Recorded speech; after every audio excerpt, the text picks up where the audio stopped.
Great, thank you, Ms. Kenny.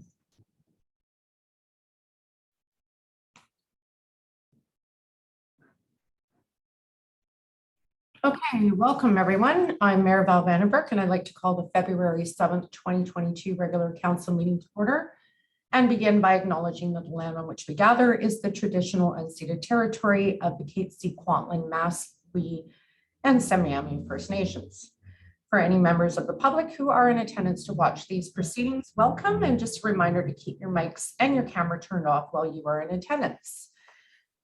So this afternoon, we have Councillor Paul Albrecht, Councillor Terry James, Councillor Gail Martin, Councillor Nathan Bahal, Councillor Rudy Storteboom, and Councillor Rosemary Wallace here.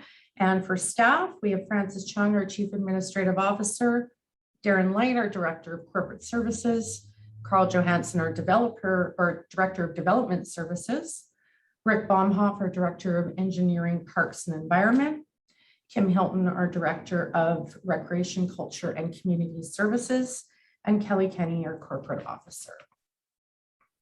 So before we consider adoption of the agenda, are there any changes or additions to the agenda?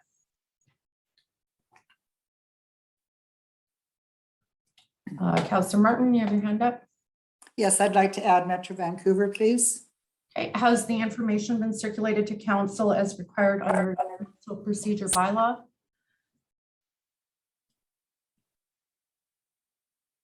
Councillor Martin, has the information? I'm sorry, what did you say? Has the item been circulated to council as required? The topic has been circulated, which was requested. So the information has not been. So since there was no information provided, there are two options for this. So the item can go on the agenda as a notice of motion, and at the appropriate time on the agenda, the member can advise of what the subject of their agenda item is. In essence, what action they are requesting council take, or if they have a resolution, they can read out the resolution. The agenda item resolution will be noted in the minutes of this meeting as a notice of motion and included in the next agenda for consideration. Or the member can ask for a motion to suspend the rules to allow the item to be added to the agenda without information on the item having been circulated to council, which requires a 2/3 vote of council present to pass. So we will, we can either do it as a notice of motion or a motion to suspend the rules. So how would you like to proceed, Councillor Martin? I'll move to suspend the rules. Okay, we'll take a vote. All those in favor of suspending the rules of our council procedure. Madam Mayor, is there a seconder for the motion to suspend the Oh, rules? sorry, I thought there was a seconder. Councillor Storteboom. My bad, I didn't say it out loud. Okay, so we'll call the vote. All those in favor to adding the information? And those opposed? Any opposed? I'm opposed. I would like proper information, so I won't be making a decision if there is one to make on this. So we will add it.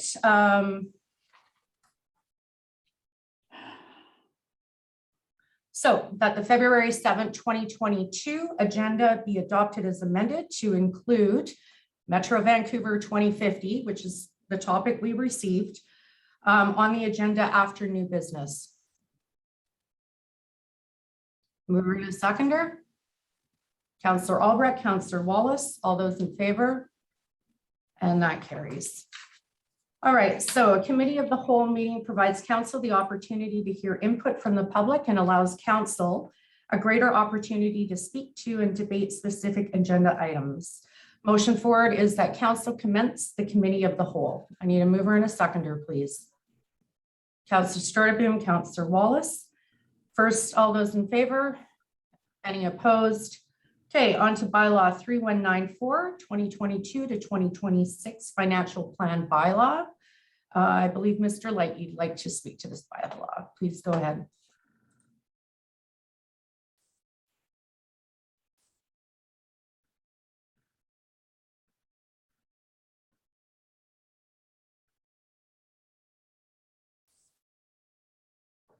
Can you see my screen? Yes, thank you. Thank you.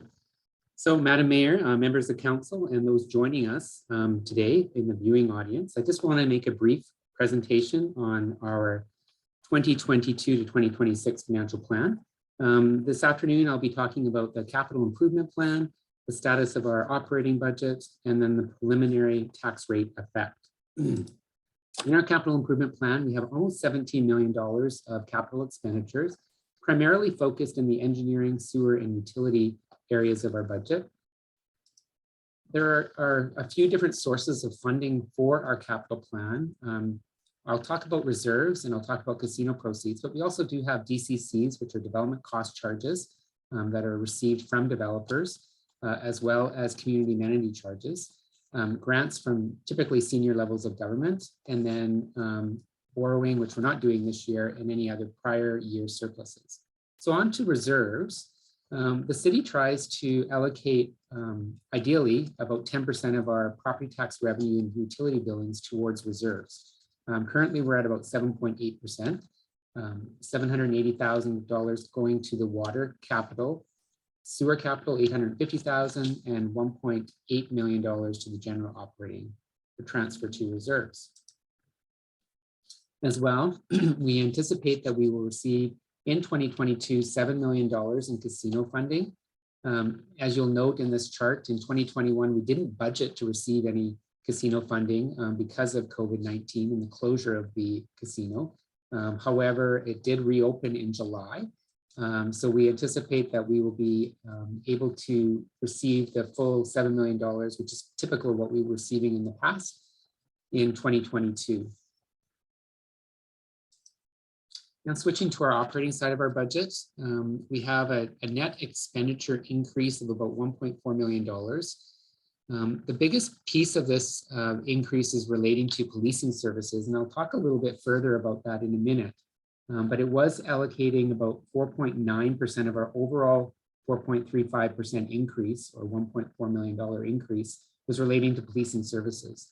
In the other areas of our budget, we saw a reduction, particularly relating to increase in revenues in other areas. And I'll talk about some of those in a minute. Part of our new growth revenues are when new construction happens in the community. We received an extra 1.9% new growth revenues, which allocates about $636,000. So here are some of the other revenue increases that we're anticipating, particularly in the permitting, building permitting, and licensing area. We're seeing an increase of $434,000. This is for developers to pay for new building permit applications for developments within the city. And that's based on historical trends that we've seen in the last couple of years. I've already talked about the $7 million for casino proceeds. And just further to the COVID 2019 Safe Restart Grant, that was something that we received in 2021 in our budget. We allocated a portion of it to offset the reduction in the casino proceeds that we were experiencing. So in this year, we just have to take that out of our budget. On the utility side of our budget, we are seeing an increase in our single family garbage is going up $20 per year. The water rate is going up 9 cents per cubic meter, and the sewer rate 8 cents per cubic meter. Onto the expenditures. So the biggest expenditure we have is relating to wages and benefits for our staff. We need the staff to provide the services that we provide to the citizens of City of Langley. You can see here that the increase to the existing staff is $288,000. We had some new positions that we added partway through the year in 2021, particularly the infrastructure engineer, which related to the SkyTrain announcement. We also added some other changes to positions in 2022. You can see there, and then at our last meeting, council asked us to include an environmental sustainability coordinator. So overall, there's about $822,000 of increase in wages and benefits, and that's an overall 2.62% increase. Again, that was offset by some of the revenue increases we saw earlier. Now on to policing. So as I noted earlier, the overall policing increase to our detachment for RCMP services is $1.4 million, or $1.54 million, or about 4.9% tax increase. Policing is our biggest budget in our overall operating side of our budget at $15 million, and that's about 45% of the tax revenue that we collect every year. There was a settlement of the RCMP contract settlement that happened in July of 2021. It went back to 2017. The city did plan to see an increase in those costs for RCMP services. We had allocated 2.5% each year, 2017 through to 2022. But when the settlement was achieved with the negotiations with the federal government, it was actually 7.3% higher than we had anticipated. So that's why we're seeing such a large increase in our policing services this year. We aren't including any new members. This is just strictly an increase in the cost based on the collective agreement that was settled in 2021. There are a couple of other areas that we're seeing increases in expenditures, legal fees, IT security and software, particularly relating to licensing for Office 365. We're seeing some increase in solid waste services, and that was offset by the increase in the charge to the taxpayers for garbage services. A small increase in the library services, and then you can see some of the other areas there. So what does that mean? So for a single family home in the city of Langley, we'll see when you add in the water, sewer, garbage, and the overall municipal tax increase, there's an overall increase of 10.25%. On the other part of our residential class properties is the strata properties, and they will actually see a reduction of 0.23%. So it might be a question that people might have as to why the single family homes are being charged so much more than the multifamily homes. We have about 7,000 multifamily homes or strata dwellings, and then we have about 3,286 single family homes. The provincial government requires us to only have one tax rate for all residential properties. So when we apply that rate, we're finding that because the assessed value of the single family homes doubled the increase that we saw in the multifamily or strata dwellings, so single family homes went up about 38% versus 19% for strata properties. What happens is the weighting of the increase is higher weighting on the single family homes. So that's why we're seeing such a large increase for single family homes versus the multifamily homes. On the business ratio, we try to achieve a 1 to 3. So that means that for every dollar that we collect from residential properties, we want to try to collect $3, or that's kind of the industry average, $3 from business or light industrial properties. We're a little bit under that, 1 to 2.855. And you can see in the chart here that the average business property will see an increase of 6.14%. and the average light industrial 6.12%. I just have to caution that this is the average home or the average business. So if the assessed value of someone individual property is higher than, let's say on the single family side, 37.96%, then they will see a higher percentage increase. But if they're lower than that, they'll see a lower percentage increase overall. And that's basically what I wanted to say to council, and I'm willing to answer any questions.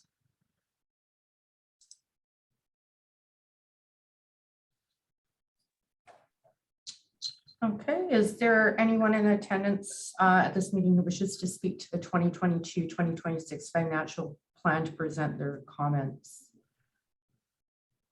Oh, Ms. Kuzak, is there anyone here who wishes to speak to the bylaw?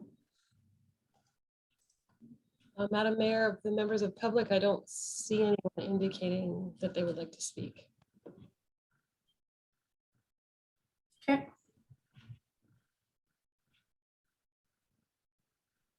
No one who wishes to speak? Anyone else in attendance who wishes to speak to this bylaw? Okay, seeing no speakers, Councillor Martin, go ahead, please. Thank you. Darren, could you just clarify what the average home is, what the cost is that you used? Sure. So the average home in the city, single family home, the average is 1,211,484.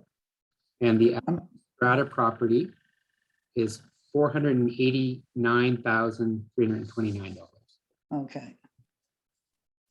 So you said that most stratas went up 19%, I think you said, or 16%?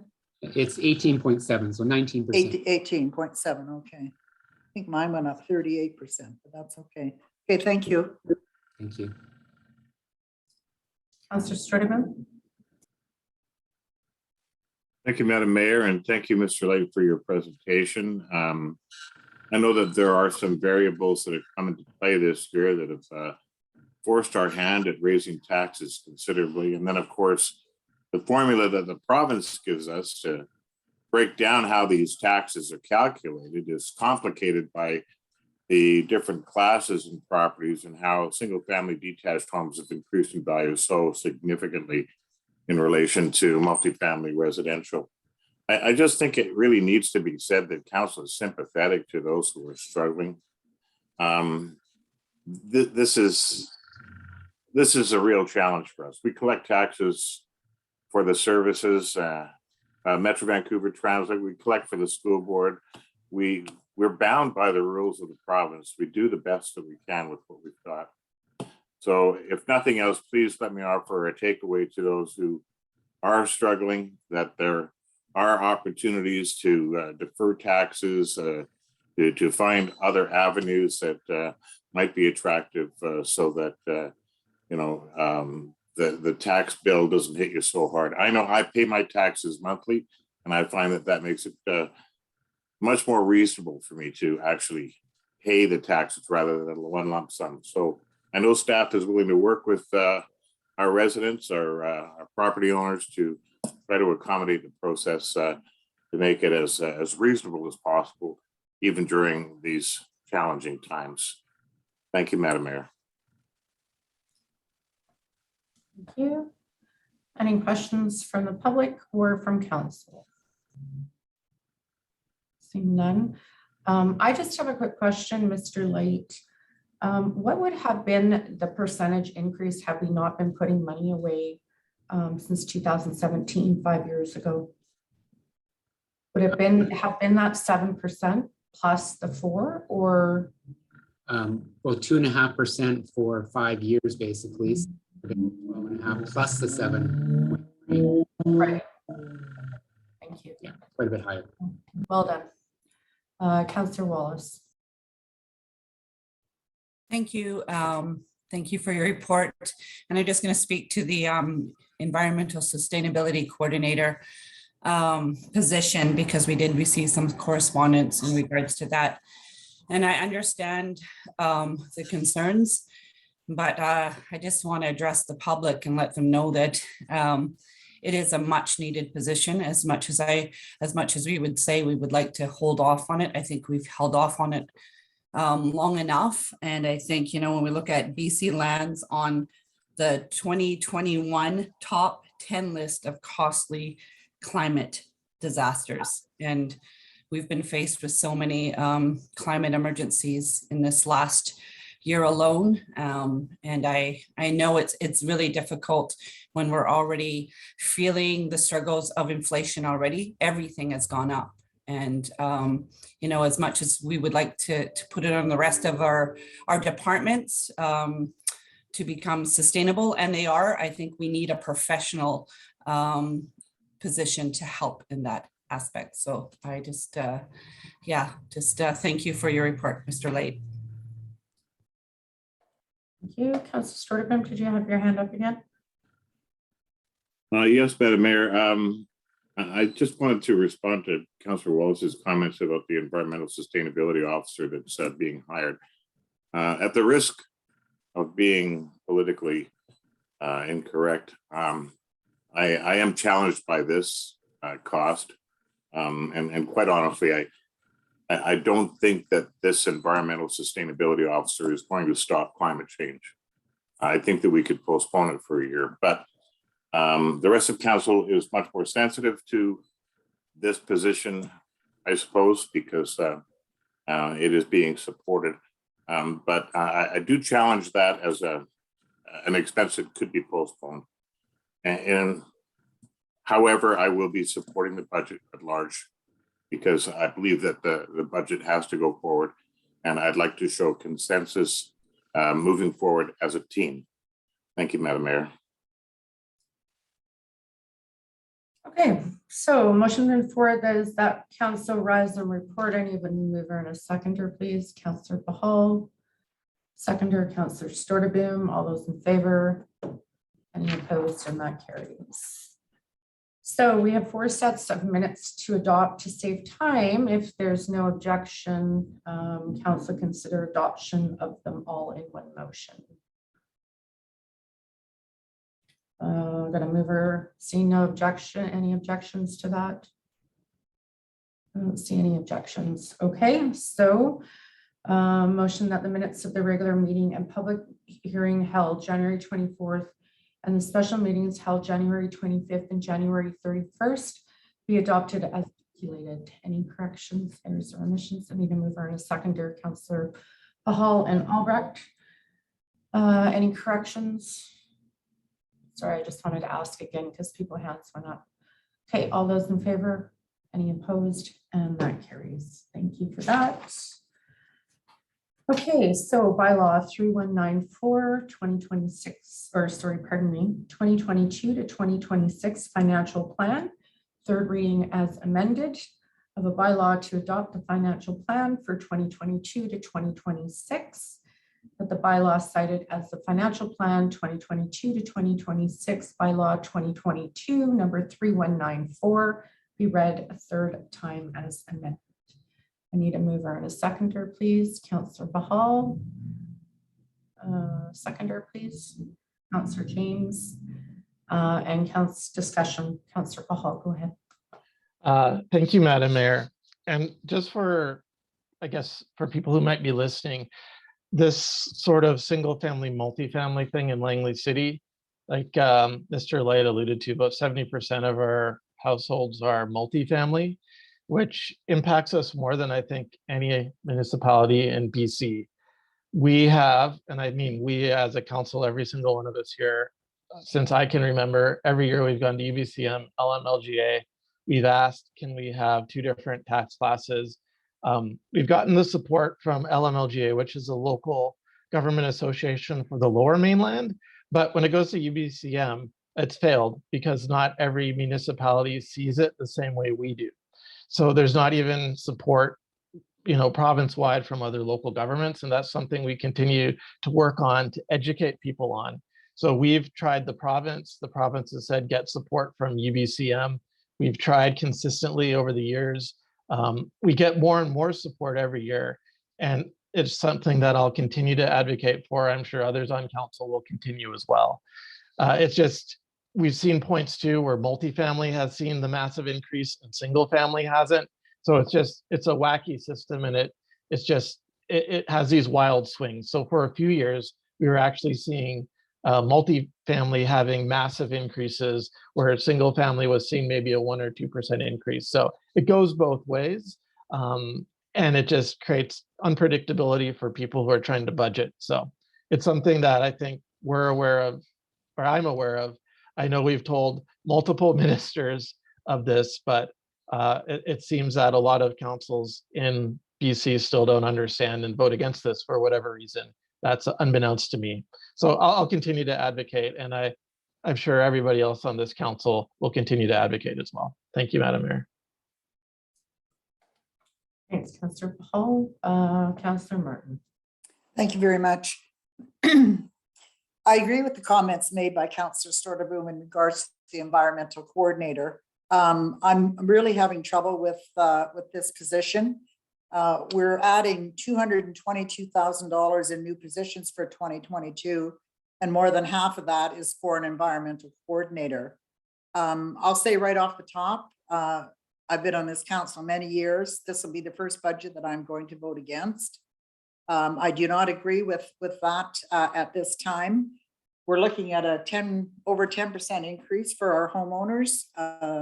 And I just don't think that's right. I also feel, and maybe it's a little late to say this, but I don't feel that we have spent enough time. We don't have to approve the budget until May the 15th. And here we are in another 2 weeks, likely going to approve this budget. I think more time should have been taken in discussing the new positions that we had. And as I said at the budget meeting, I think we're doing it for the wrong reasons. To me, it's optics. We all care about the environment, and we all have our passions as members of council, and they're all different. But, you know, and we'd like to see things perhaps to feed our passion, but, you know, it's the taxpayer that has to pay for this. So I just don't agree with this new position. I guess one of the things in the environmental coordinator was to do a waste audit. Have we, and I guess this would be addressed to Mr. Baumhoff, have we done a waste audit, or we hired a consultant to do that? I don't recall seeing in a report on that.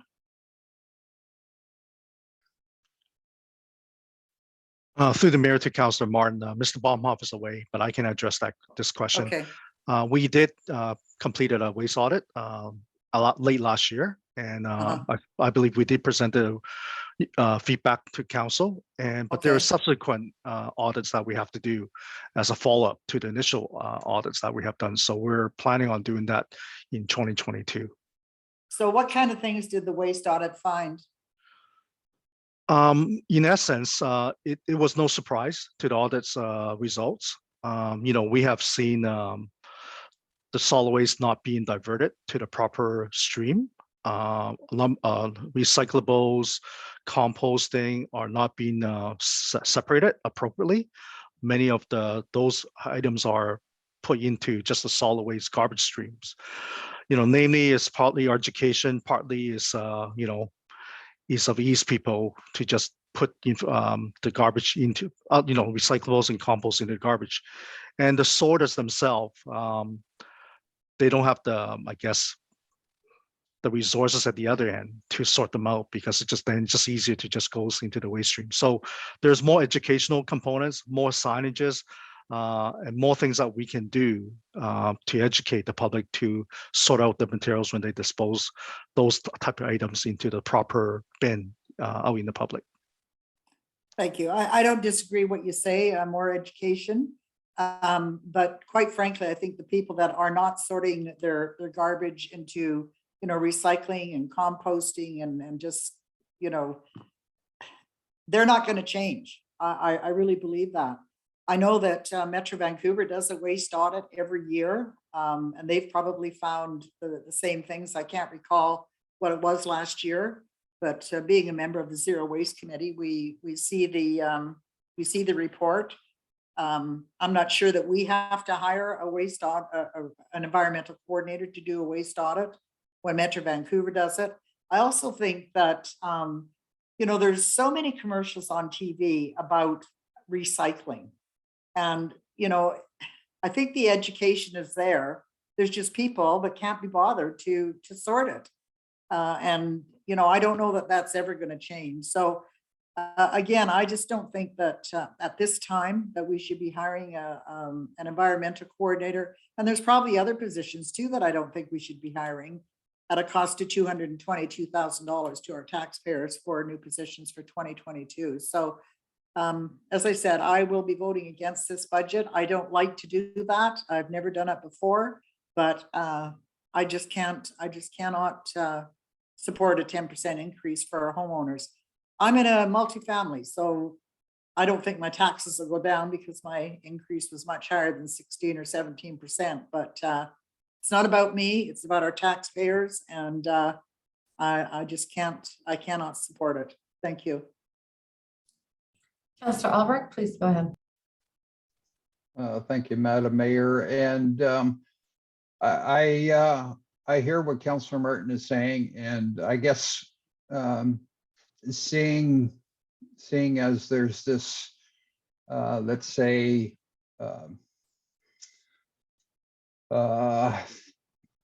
difference of opinions on the budget items. And I think there's no need to be in a hurry. And I'd like to put forward a motion to defer the third reading so that we as council can have an opportunity to have further consideration of the items that have been put forward here tonight. So I'll put that forward, see if there's a seconder. I'll second it. Thank you.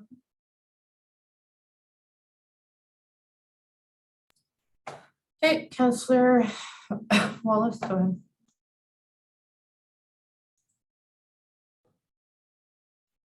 Sorry, couldn't find my mute button through the mayor. This is a really, really difficult one because I don't think this is just something that just came out of the blue. I think it's something that we've been concerned about for a very long time when it comes to the environment. And we're not just talking about waste. There's just so much more to climate change. I mean, we haven't even touched on single-use plastics. We're so behind on single-use plastics and alternatives. And I do believe Metro Vancouver do have specialists. I feel like if we don't do this, we'll just be putting the cost onto the next council. And in sitting as a chair on the environmental task force, there's just so many times that topics come up in regards to food security, waste reduction, circular economy, reduction of greenhouse gas emissions, single-use plastics, dog waste, education, grants, so on and so on and so on. And it always comes down to there are not enough funds to be able to do that. There's not enough time on the side of Mr. Baumhoff's desk to do those things that need to be done in adapting to the climate change. So I care about all of the taxpayers. I care about air quality. I care about the future. I care about future generations. I think we're behind, and I think this is a much needed position. Thank you. Councillor Paul, go ahead. Thank you, Madam Mayor. And while I do appreciate Councillor Albrecht's and Councillor Martin's concerns, I will not vote in favor of deferring third reading. I think we've discussed this fulsome. We've been talking about this budget since probably starting in October. We've gone through the month of January with great discussions. We've had a public open house. We've had where 2 people showed up. We had this committee of the whole where there was no speakers. We did receive a couple of pieces of correspondence, which of course I considered in my determination. I just know with the weather we've been seeing based on climate change, it's not just a waste audit. We have work to do around how we mitigate climate change impacts, whether it's in our storm sewer work that we do, or tree bylaws that we need to work on, or tree canopy growth, in coordination with other agencies and funding. I don't think, deferring another week is going to materially change my opinion, and I don't see any new information coming forward for that. So thank you, Madam Mayor. Thank you, Councillor James. Yes, thank you, Madam Mayor. Yeah, this has been a tough one. I think I reiterated at the last meeting, sorry about that. I reiterated at the last meeting that the combination of the police costs, which we knew were coming, we just didn't know the magnitude of that. The deferring of positions over the years, which we have been doing. And every year we say we're doing it to, protect the taxpayers on that particular year. I honestly would support the motion to defer this for a week. But failing that, I am going to support the budget because yeah, this position's important. All the positions that we decided to approve this year are important. And again, our staff has been asking for positions for a long time. Some of them have been, brought to fruition, and some have been deferred. And some of the ones that we're looking at on this particular budget have been the ones that have been deferred over and over and over. So I just can't tell the taxpayers enough how much I thought about this one. This was the roughest one that I have done in almost 15 years on council. So Yeah, I care about you guys too, all of you, every single person that's impacted by this. To Councillor Storterboom's point, there's tax deferral if that's an option for you. Recognizing that there's people out there that are going to be definitely burdened by this decision. But yeah, I'm going to support the budget, but I will support the deferral for a more fulsome conversation, but I'm not sure how impactful that's going to be. So thank you, Madam Mayor. Thank you. Councillor Albrecht, did you want to speak again? Yes, if I could, Madam Mayor. Yeah, go ahead. So thank you for that. And I just want to say, I really appreciate every member of council's opinions and thoughts and feedback on this. It has been an ongoing dialogue for quite some time. I guess I don't think we need to necessarily be in a hurry. I think it's good for us to have further conversation. I think we need to be sensitive to our residents and mindful of the economy. I also think it's really important to show our residents that we want to ensure that we have these appropriate and thorough conversations about such an important decision for our community. I believe all these positions are warranted and needed, and I would agree with Councillor Wallace that our environment is something that we need to have top of mind moving forward. But it's not going to hurt to take a little extra time to have a little bit more conversation. So that's all I just wanted to put out there again. Thank you for your time.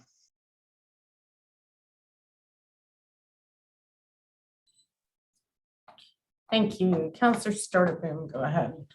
Thank you, Madam Mayor, and I want to thank Councillor Albrecht for bringing forward the resolution to defer. I like the idea of bringing it back to the table and hammering on it a little bit more to try and have everybody move forward collectively as a team with confidence in a budget that we can all support 100%. I think this is especially important this year because of the discrepancy in the calculations.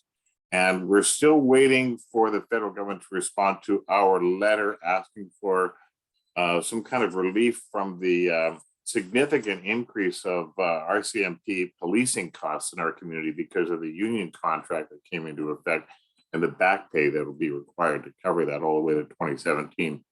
So I'll support the deferral and thank you for bringing it up. Thank you, Madam Mayor. Councillor Bahal, go ahead. Thank you, Madam Mayor. And maybe Madam Mayor can answer this, or staff, when will we be deferring this to? Through the mayor to Council Call. We do have another council meeting on February the 14th. We could bring it back at that time. It's a week away from now, so we can certainly do that. And by doing so, it will not, delay any capital projects being able to go ahead in the new year. Thank you. And if I may follow up, since we'll be having the discussion, I would assume if this goes forward next Monday, through the mayor to Councillor Albrecht, is there any information that I should be reading to prepare myself for that conversation a week from now? Because I know you mentioned we want some extra time. So is there anything that I should be looking at to help better inform my decision next week? To Councillor Pahal through the mayor. I'm not aware of any brand new information, but we have had the public hearing. We've gotten some correspondence. I think it's important that we show our residents that we have taken the time to process their thoughts and their opinions before we do the final approval. Thank you, Madam Mayor. Thank you. Councillor Martin. Yes, thank you. I don't think a week is going to do it. I understand what Mr. Chung is saying in regards to the capital projects. And although they're included in the budget, I don't think anyone's against the capital project. It's the operating budget. And there's been some comments about, we keep putting positions off and putting them off. the environmental coordinator of all is one of the positions staff recommended not doing this year. So, I just don't understand. Yeah, we can make up our own minds, but we go by the recommendations from staff, and they did recommend that we don't do the environmental coordinator. So, as I said, I don't think a week is enough. But I know that, things have to get moving along. I don't know what other councils do in regards to capital projects. If it's, they don't have to approve till May. I know there's other councils that are still debating their budget. They're not looking to pass it right now, but we'll deal with what council wishes. Thank you. Councillor Martin, go ahead. Or sorry, Councillor Wallace. Thank you, through the mayor. I don't think we need to go through anything, to tell you the truth. I don't think Councillor Albrecht is going to bring back any more information about what is happening as far as our climate goes and the action that needs to be taken. I think we've had youth demonstrate throughout the globe the emergency of climate change. I don't think, waiting a couple of weeks. I think if we were to ask if every staff member could be asked the question, do you think that climate change is, and in the environment and protecting the environment is top priority? It'd be interesting to hear what they would have to say. So I'm going to totally, I don't think we need any more time to discuss this moving forward. I think we need to protect every citizen in Langley City and every other municipality. This is a global issue. We've seen the impacts of what has happened from flooding, from our heat dome. We've lost lives. We've lost seniors in our heat dome that just happened. So, and I'm sorry, you guys, I don't see the point in having to delay looking for a position of an expert that will help to educate and facilitate and help us to move forward in the right way. Thank you.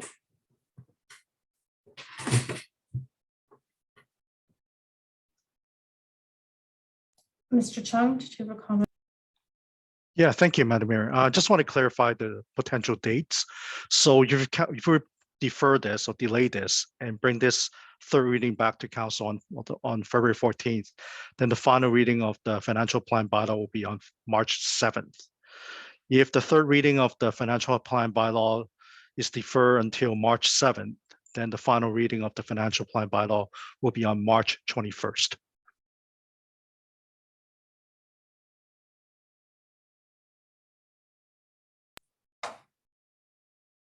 Okay.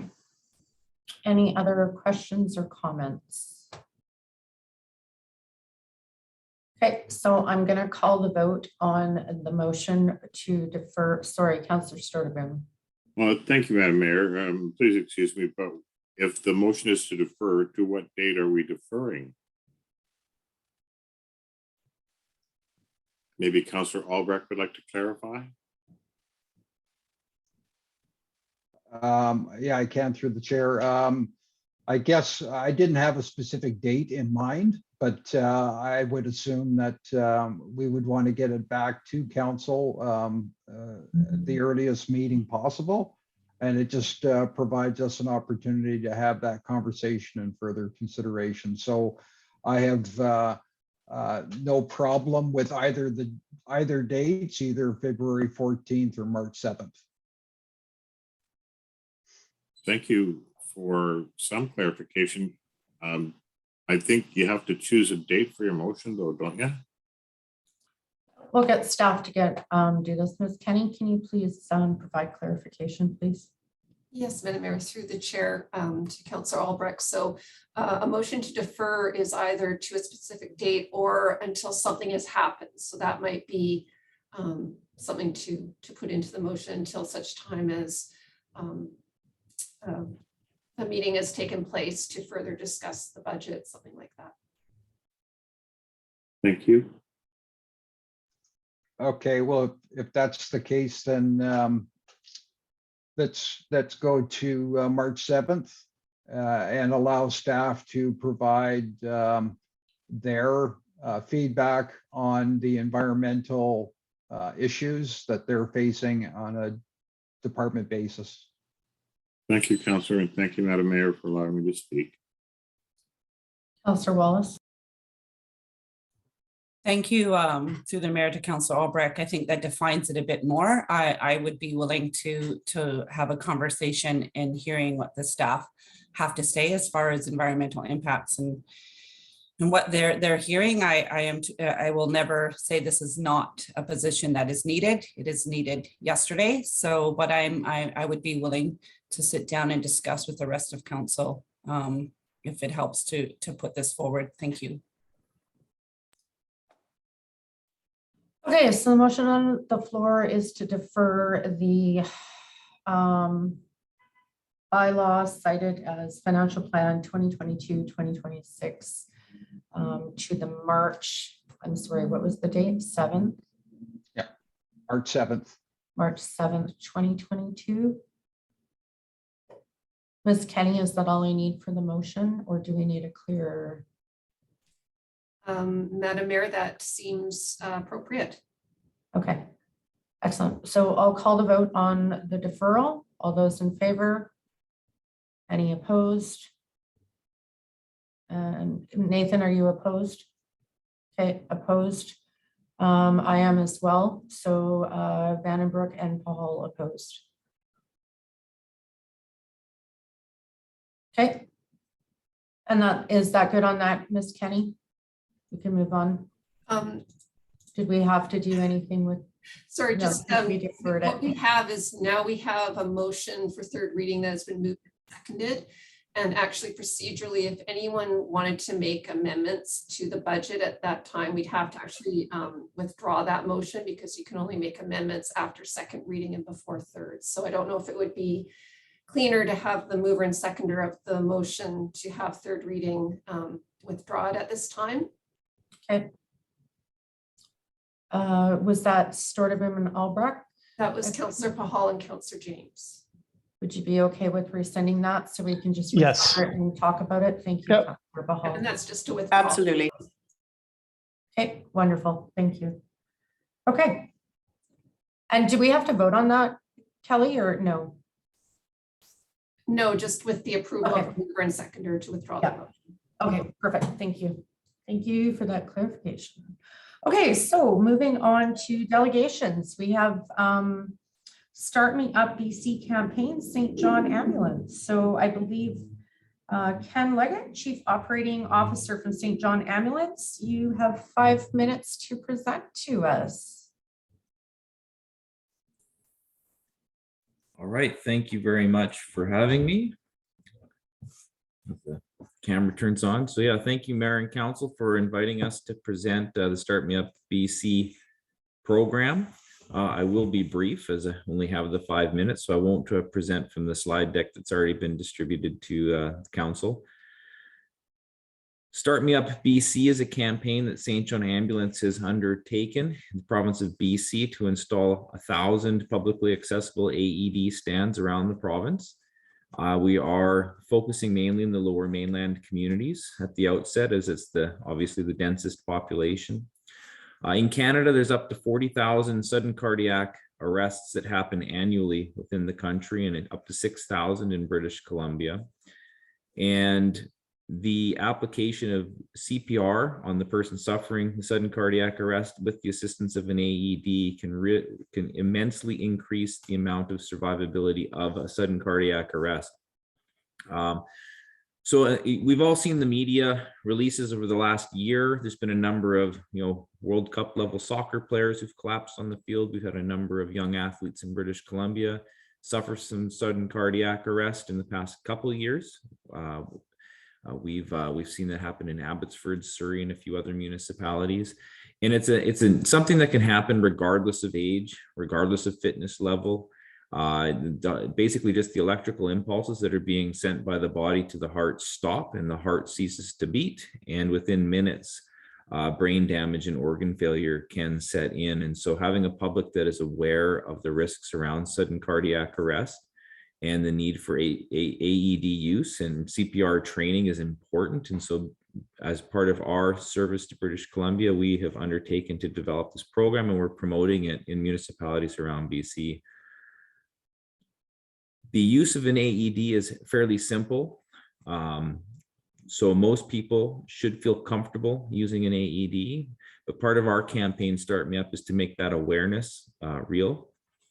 So in working with collaboration with organizations like TransLink, we've already established a number of installations of AEDs along the SkyTrain line from the airport to Waterfront Station.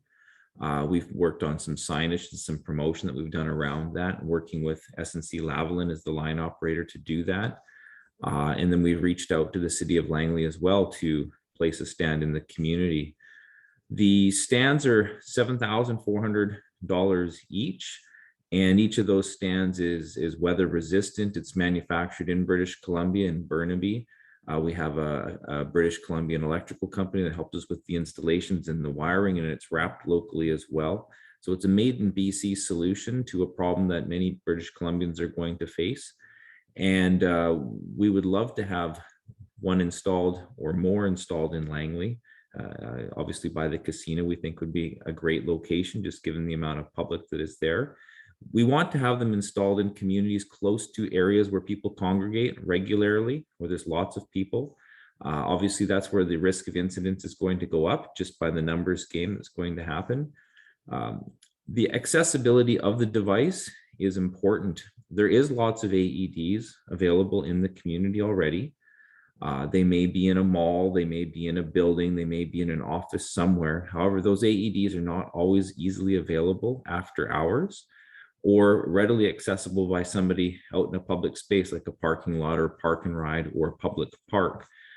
Even if there is one at a recreation center, and if it's indoors and you're say at a soccer pitch or a track like the park out by Langley Secondary School, the ability to get to that AED quickly can be hindered. We're talking minutes that people have. Within 12 minutes is really the survival window of getting an AED. So having it close by when somebody suffers a sudden cardiac arrest is important.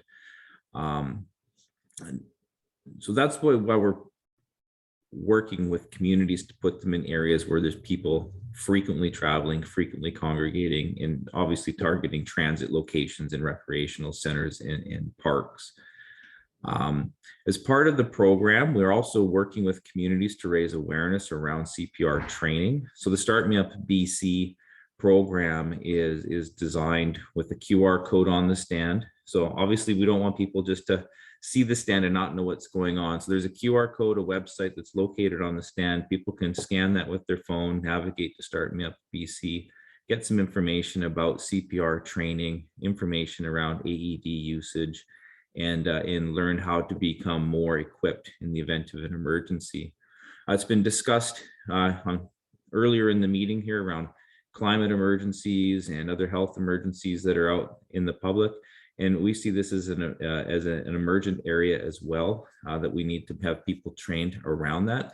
But not only are we trying to address sudden cardiac arrest with this program, we are including in each of the devices a nasal naloxone kit, so that we can help respond to the opioid crisis. As you know, there's been record amounts of people succumbing to overdoses and deaths from overdose in British Columbia each of the last number of years, and it's quite a crisis with the opioid deaths.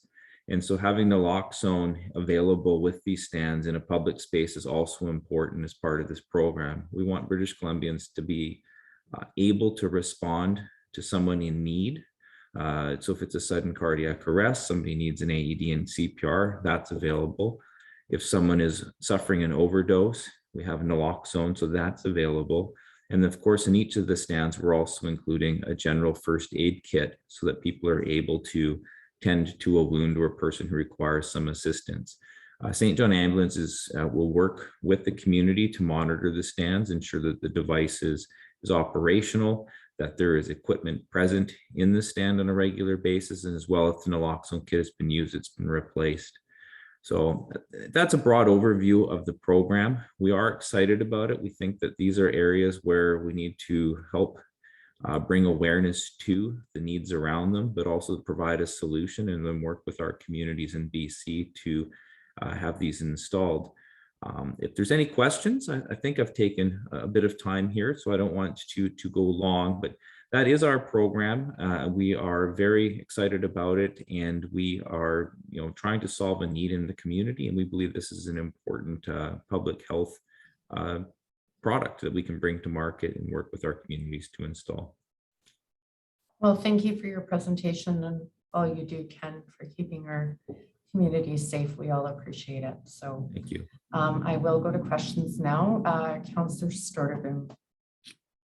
Thank you, Madam Mayor, and thank you, Mr. Leggett, for your presentation. I had a heart attack about 10 years ago, and fortunately, I didn't have to get paddled, but I can appreciate the significance of having this type of product in the public sphere. In fact, I think we have a unit at Tim's Community Center in the lobby that was contributed, I believe, by the Rotary Club there. So yeah, I'm a big supporter of the program, but I do have a series of questions. My big concern, I guess, is around vandalism and maintenance, because it isn't the public. It may be subject to, that kind of nefarious activity. We experience vandalism with a lot of our different, public services and statues and all kinds of things like that. So right off the bat, how often is it maintained? Do you do a circuit every week or a day or a month? And what about vandalism? I can just see somebody saying, "Oh wow, I can get a charge out of that," and try to take some kind of thrill out of it. Yeah, it's the stands we have a number installed. I believe we're up to 14 now. Initially, we did have some worry about that. The stands have yet to be vandalized, so we haven't had any one of them damaged. There was one at a SkyTrain location where somebody kept unplugging it, so we've changed the wiring. Where there's a bit of a lockbox around it. Unfortunately, it was by a bus stop location, and somebody kept unplugging it to charge their cell phone. However, we are alerted. So the stand has a box on the front of it that actually houses the AED, and that is connected to the cellular network, or TELUS's Internet of Things network. And that cellular connection provides a data feed from it. It pulls it regularly. And so we get a number of different alerts from the devices regularly. We always know that they're online with the software that's monitoring the device. We know if the pads are good, if they're nearing expiration, or if they have expired, there'll be an alarm or a notification that comes to us, and they'll be replaced by the expiry. The battery is monitored on a regular basis, the operating temperature. Then, of course, if the device is present in the cabinet, there's an electrode or a wire with an electrode on it that attaches to the AED that monitors the device's health, so to speak. So we know if it's there and if it's in operating condition. And then, of course, if somebody accesses the device, they open the door, a picture is taken, and then that is texted to the person monitoring the stand. There's also a two-way call function that's available on it. And yes, people do push the button. I'm one of the emergency contacts currently. I'm not the primary one. We do have a person monitoring it, but it has been forwarded to me back when we first launched the program. And yes, we do answer the calls, and we ask if somebody needs assistance. Usually it's really late at night, and it's so far it's been people wondering what the button does. And I have answered some questions about CPR and AED use and referred people to training. We do have a person monitoring our stands regularly, and so we do know if it's being accessed. Now, as far as vandalism, we haven't had it damaged yet. We have had a couple AEDs initially stolen. So that was obviously a risk, and that would probably be another question. Is there a risk of theft of the devices? And yes, it has happened. That changed with we located the stand in a different spot at the SkyTrain station at Brighouse Station. We changed the lighting, and there was additional sign, not no lighting, but it was in better lighting. And then we had additional signage saying it's for public use. It's a safety device with limited or no resale value, and we have had no further thefts of the device. We also have one in front of our office in Surrey, and we have one in front of our offices in Cambie in Vancouver, and we haven't had any vandalism to those stands at all either. And we have 3 at Crescent Beach in South Surrey, and none of those have been damaged either. And the one that we have had at the Beecher Place Recreation Center, Community Center at Crescent Beach has been installed for over a year now, and it has had no vandalism at all since it's been installed. And so it is a risk, yes, but we haven't had any significant experience with that. No, thank you very much. I've got a series of questions. I don't want to hog the conversation. Sure. But you mentioned Crescent Beach. I can't help but wonder, 3 units at Crescent Beach, have we got a lot of people having heart attacks at the beach? Yes. Okay. It's an astute observation. And so it was provided through the Crescent Beach Property Owners Association. So the homeowners raised funds and then also applied to the city of Surrey for a grant. Now, the reason for wanting to have 3 devices at Crescent Beach, I'm not going to surmise as to the demographic of the people or the age, but and that's not the issue. The issue is the railway. So the trains from BNSF cross through across the access road to Crescent Beach multiple times throughout the day. And it was a concern that was raised by the residents that they were worried that emergency services would not be able to arrive potentially if it was blocked by train. And that's why they ended up going with 3 AEDs. So they did purchase 3 as a property owners association, and that was their reasoning behind it, was that, and it's true. I mean, the BNSF railway does cross that main road multiple times, and I've sat there myself in traffic, and so the reasoning makes sense. But that's probably a unique issue, just given their unique access issues that are restricted due to potential train interference. Yeah, that's cool. Thanks for explaining that. That's why we have an overpass over our railway to get our fire truck the other side of the line if there's a stoppage. Yeah. But thank you too for identifying how these are tracked and maintained. Really high tech, really impressed with that. I just wouldn't want someone, to drag their friend over to the unit to find that it wasn't in service, right? Oh, correct. And that's obviously that is a concern and a real concern, because we don't want them to be, it's lit up. It says there's an AED there. There needs to be an AED there, and it has to be in working condition. Otherwise, it's not going to provide anybody any benefit. And so having it live and monitored 24/7 is a key component of this program. Okay, that's well thought through. I appreciate that. Now, with regard to, excuse me, the app with medical data, that's interesting because it stores all your medical and emergency contact information. I guess that's kept on the phone, or is that shared with healthcare service providers? Is there a challenge with regard to privacy? It's stored in the app. So that's an app that's been developed by our Alberta Council. And it's been used in Alberta now for a number of years. The data is stored locally on the phone, is my understanding. Now, I'd have to actually ask Rick Stewart, who is the person in our Alberta Council who has designed the application, how the back end works. The back end that it's accessing that's kind of out on the internet really is the locations of the AEDs. I'm not aware that the app itself stores it in the cloud or elsewhere other than on the user's phone, but that is a point of clarification that I can come back to you with an answer. It's an app though that the St. John Ambulance Canada has been using, and it was developed out of our Alberta Council. Yeah, no, I appreciate that. It's just the privacy around healthcare records has been an issue moving forward. And it'd be nice to know that, this information can be shared without, taking advantage of someone and compromising their privacy. Certainly. Terribly much.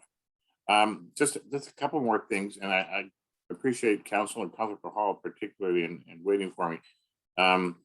With regard to the opioid crisis and whether or not you can install some sharp boxes around town for us. I think that might be something that you could do, or is that somebody else?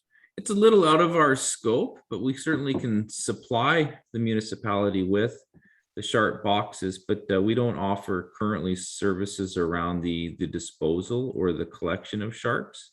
Okay. So that'd be outside of St. John Ambulance's scope, but the products are available, and we do resell and distribute medical products, including things like sharp boxes. So it's something that we'd be able to assist with pricing and so on. But as far as the service and maintenance of that, that would be outside of our scope of operation as an organization. Appreciate your willingness to help with that. Also, with regard to the naloxone, I'm familiar with the injection, but I'm not familiar with the nasal application. Is that like some kind of a spray?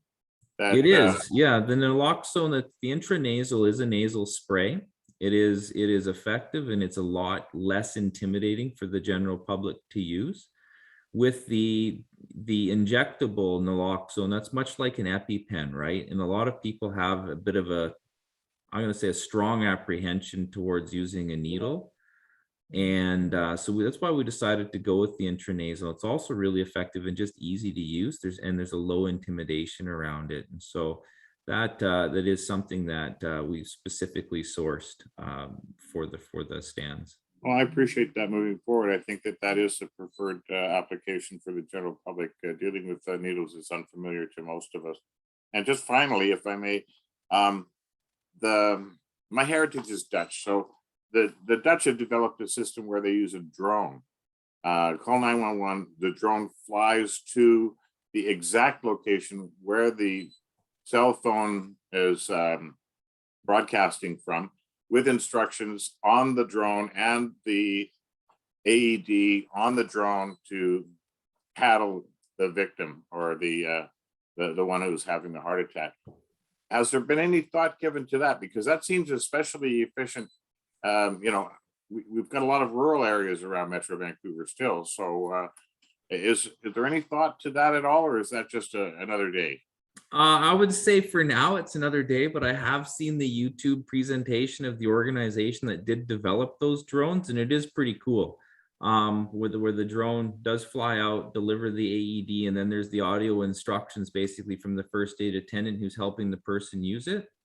Yeah, it's very compelling. It's probably, a down the road for us as an organization to something to consider, but certainly exciting technology. Maintaining a fleet of drones is outside of our reach currently as an organization, but as technology keeps changing and decreasing in price, it's certainly something that could be deployed especially in rural areas. It would make sense. It's just something that we haven't explored yet as an organization. Thank you again, Mr. Leggett, for your presentation. And I want to thank council for bearing with me for all these questions. I just find that this is fascinating and very important. Thank you, Madam Mayor.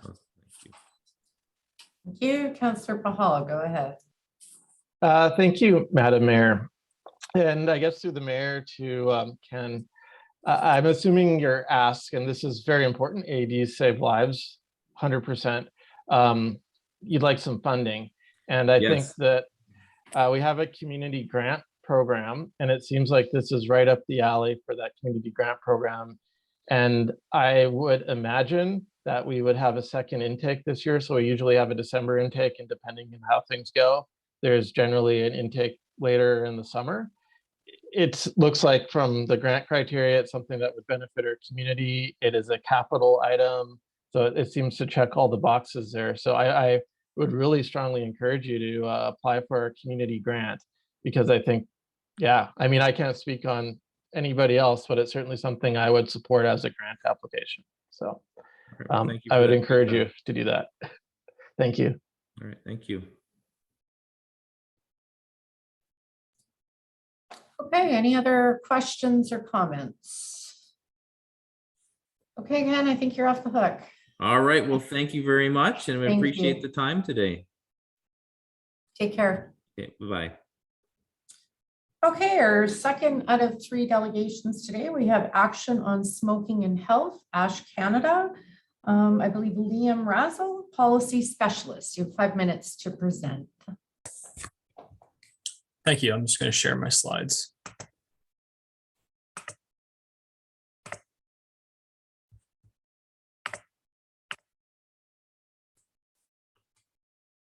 Can everyone see that? Great.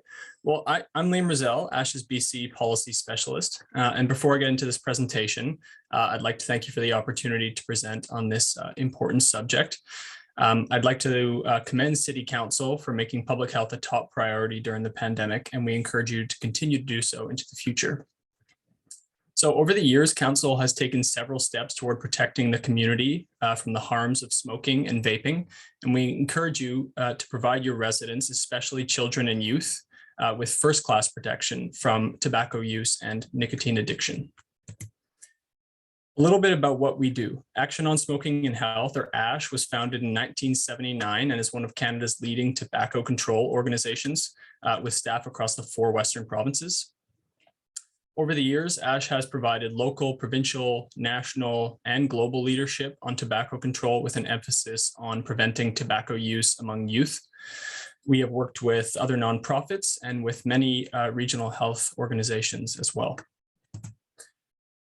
So just as a reminder, here are some quick tobacco facts. Tobacco use places an enormous burden on our quality of life and our healthcare system.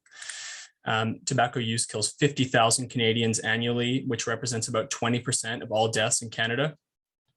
About 1 million Canadians are currently suffering from the consequences of tobacco use, and secondhand smoke is also harmful and kills approximately 1,000 Canadians annually.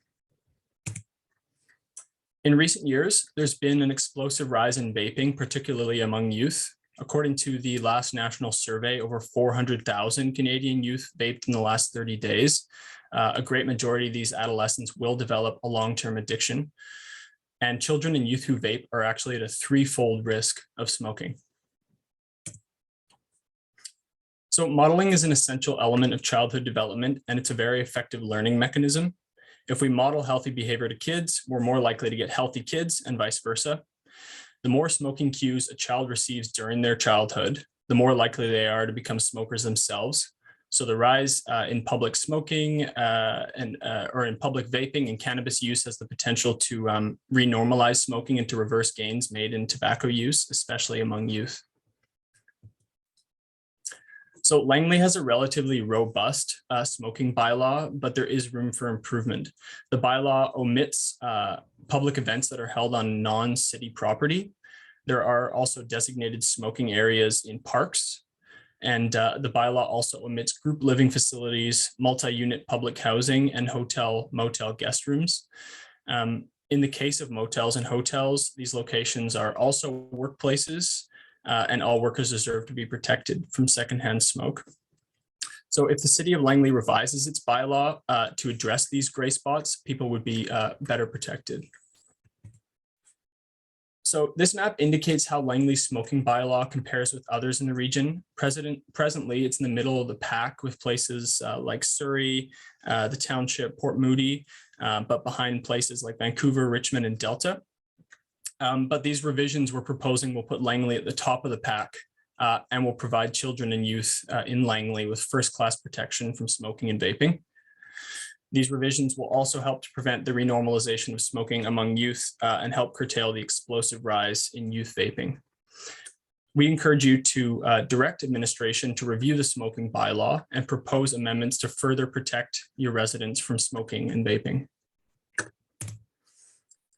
So ASH has a model smoke-free bylaw that will address all of these issues, and we can work with your administration to develop a gold standard bylaw. And we're here to help, and we're happy to send you this resource. The ASH Policy Hub, available on ash.ca, lists all applicable policies and resources available in all Western provinces. The hub also provides a listing of policies and resources categorized by municipality, school district, and post-secondary institution. And so in conclusion, smoking rates are at an all-time low in Canada, and public smoking restrictions are an important part of our overall success, but there's still work to be done. We need to continue to provide further protection, especially for children and youth. Thank you, and your questions are welcome. Great, thank you so much for your presentation. We really appreciate it. Does any members of council have any comments or questions? Councillor Bahal, go ahead. Yeah, thank you, Madam Mayor, and thank you for this presentation. I know we got some feedback as well from our staff about our current smoking bylaw, and some context for me is our strata council actually went to court to enforce our non-smoking rule, and it took a lot of effort, and we set some precedents. So non-smoking is definitely something that I'm passionate about. Great. That being said, I think we have a pretty strict policy in the city today when you look at it. And I know there's things we could add, but like staff said, we can't really enforce private parties outdoors. But even with our current ban in smoking in parks, it really becomes an enforcement matter. Like there's the educational component. And I know we've added no smoking on all our, like we started with not putting signs that said no smoking in our parks, but now if you happen to find yourself in Langley City, I think you would walk every 2 seconds down a trail and there's probably a sign saying don't smoke. So I think we've done a whole heck of a lot to encourage people to not do that. If we turn up the places where it is, I'm not sure it's going to have a material impact, because I don't think we necessarily are going to have bylaw resources going around ticketing people for smoking. So I just, from what I see in our bylaw and what we've worked on it over the, I guess it's been over, I think it's been refined over a decade, actually. I'm really happy with where it is. And I appreciate your suggested improvements, but I'm not sure it'll materially change things in our community, but I could be wrong. So that's just my 2 cents. Thank you. Absolutely. If I could just respond to that. So what we've found working with municipalities is that when a bylaw is a smoking bylaws change, there usually isn't a need for more enforcement. Bylaws, our smoking bylaws are generally self-enforcing, and we found that in our work in the 4 Western provinces. And the goal is to reduce the social acceptability of smoking, to protect youth and kids, not to hand out a bunch of tickets. And actually, from an enforcement perspective,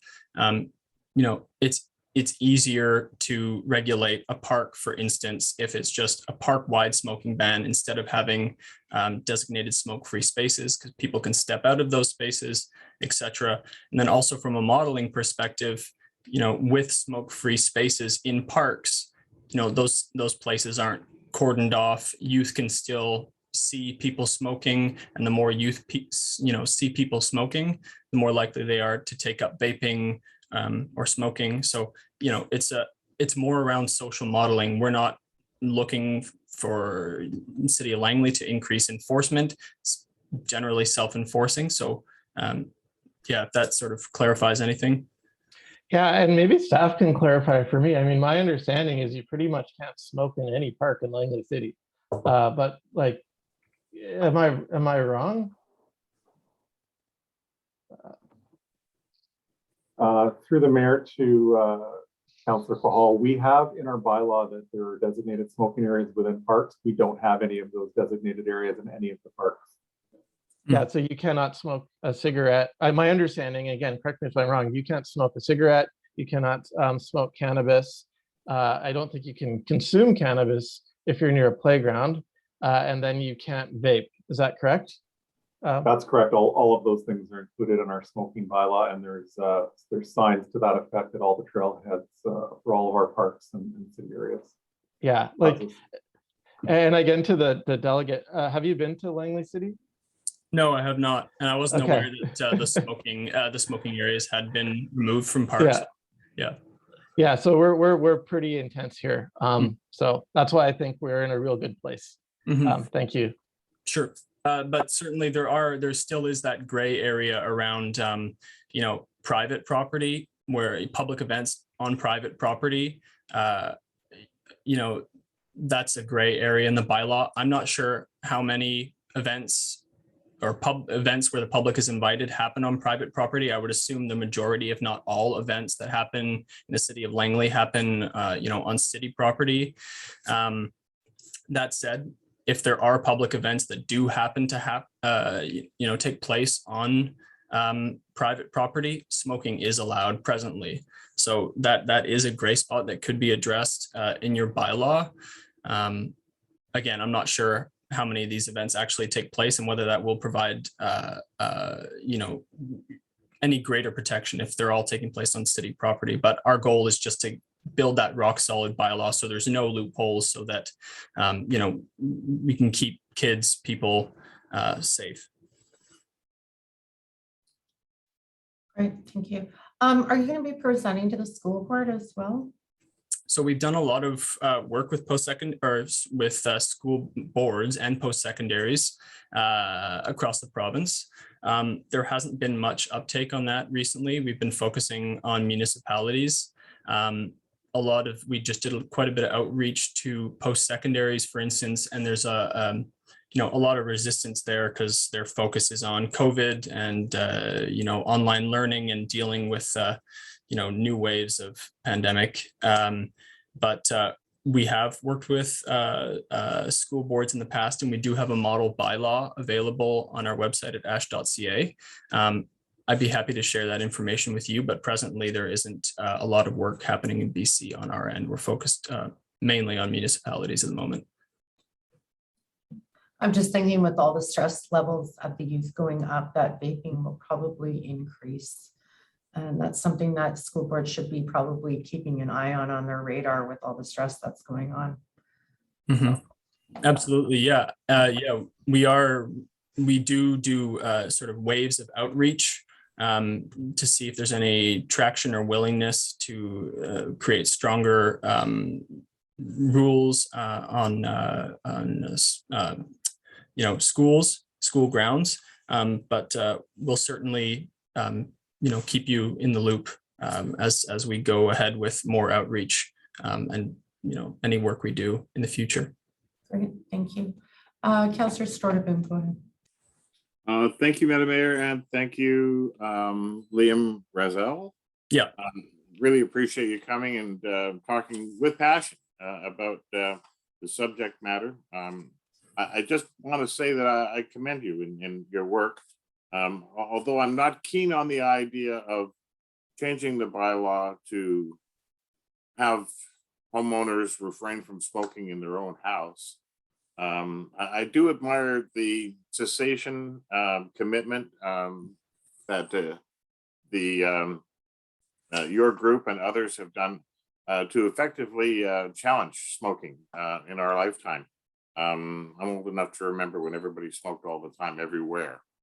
And I just have to say that, there's something to be learned from the campaign that you and others like you have been doing around smoking cessation.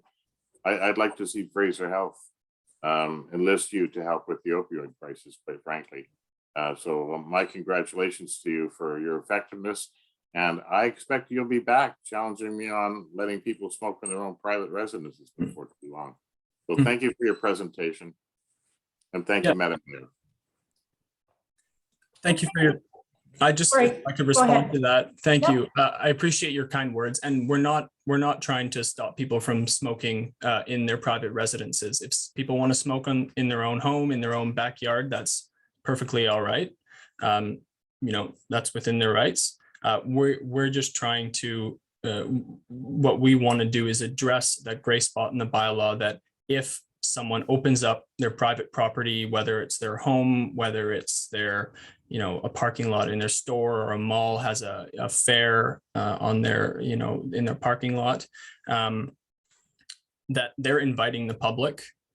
And, we want to see a smoking bylaw that prohibits smoking in places where the public is invited. So if you're inviting public onto your private property, that's sort of what we're looking to restrict, but not if you're just having friends over, that's a whole different situation, but it's more in terms of inviting the public in. And these are not just, we're not talking about individual homes here. We're talking about usually big areas like mall parking lots, etc.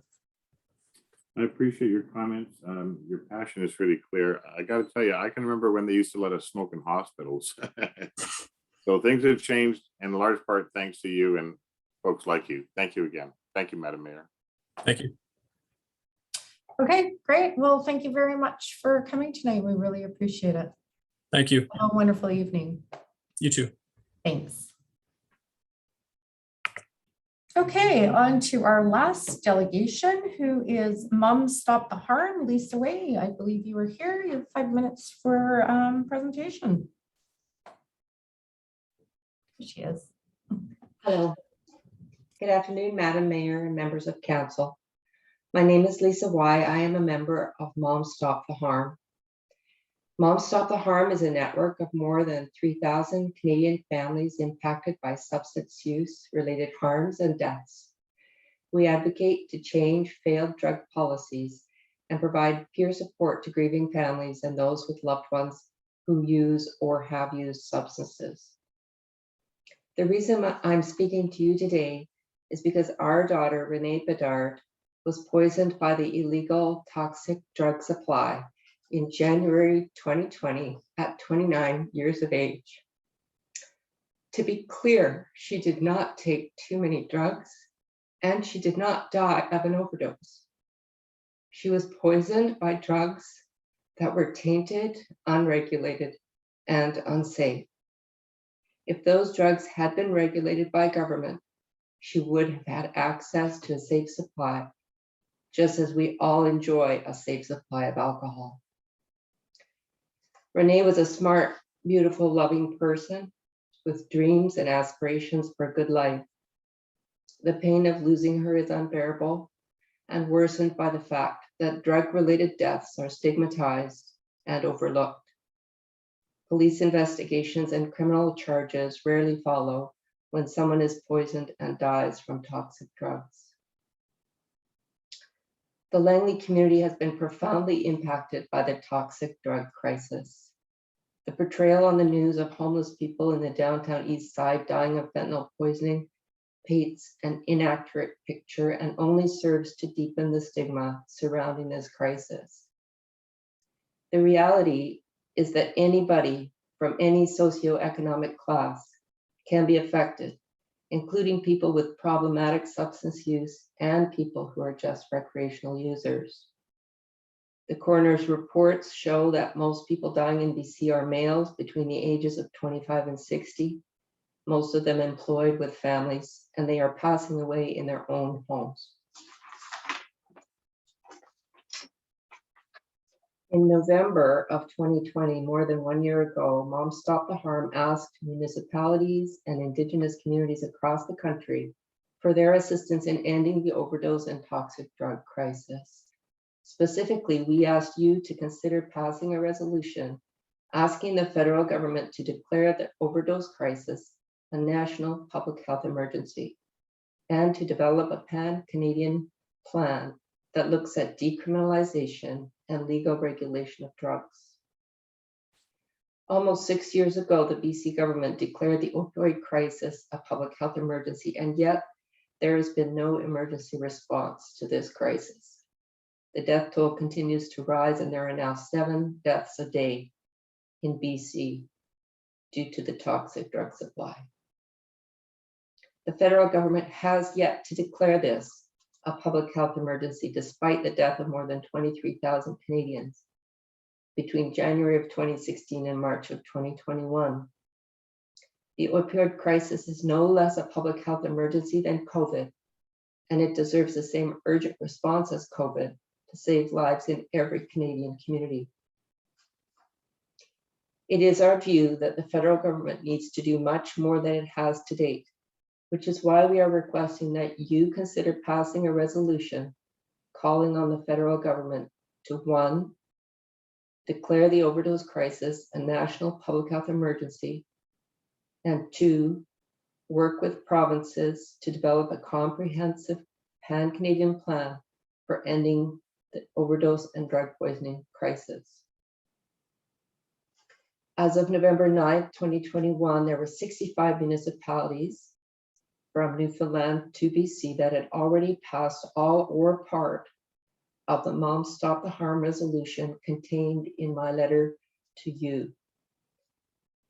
Last month, the Township of Langley voted unanimously to pass this resolution. As members of Moms Stop the Harm, we speak for our children who cannot speak for themselves.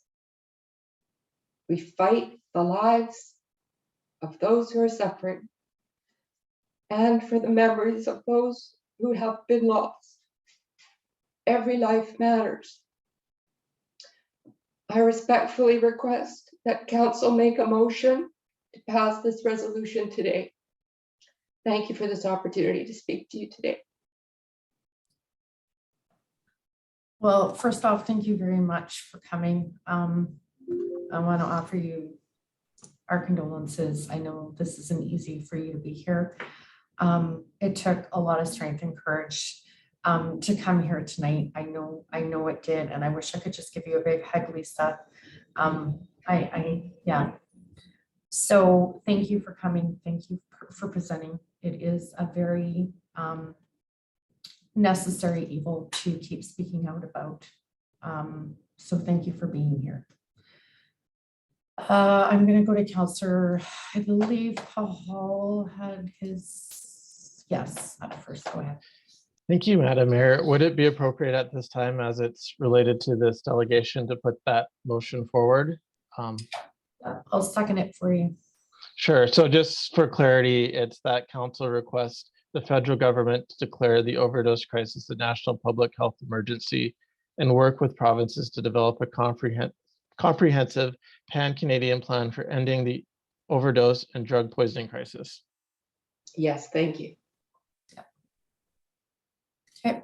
Did you have any other comments or questions, Nathan? Thank you. No, thank you. Okay, Councillor Sturdivant, go ahead.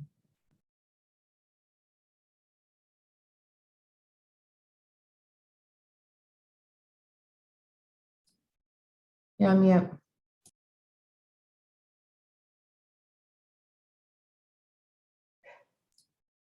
Councillor Sturdivant, you're on mute. Thank you, Madam Mayor. And thank you, Ms. Way, for your presentation. I'd like to offer you my sincere condolences, and I'm sorry for your loss. I think you've got tremendous courage in presenting your story. I'm sorry it had to be activated by the passing of a loved one, especially with the passion that you bring to it. Honestly, I can imagine that every time you share your story that you break a little bit. I felt that. When you talk about someone that you love passing prematurely like that, so my compliments to you for bringing this forward. I'll support the resolution. I'm not sure about all of the whereases. I would have preferred to have sent it to staff for review first, but if it's need be that we vote on what Councillor Hall specifically identified, I will support that. If we could do that without all the whereases, because honestly, I'm not sure about this whereas that the federal government has indicated it is premature to discuss these measures until there are comprehensive supports for people to get well. That just sounds like a cop-out. And I'm not even sure if it's accurate. I'd like to investigate that to be sure, but if that's not included in the resolution, further study would be appreciated. Anyway, thank you, Ms. Blake. Thank you. And thank you very much, Madam Mayor, for allowing me to speak. Councillor Wallace.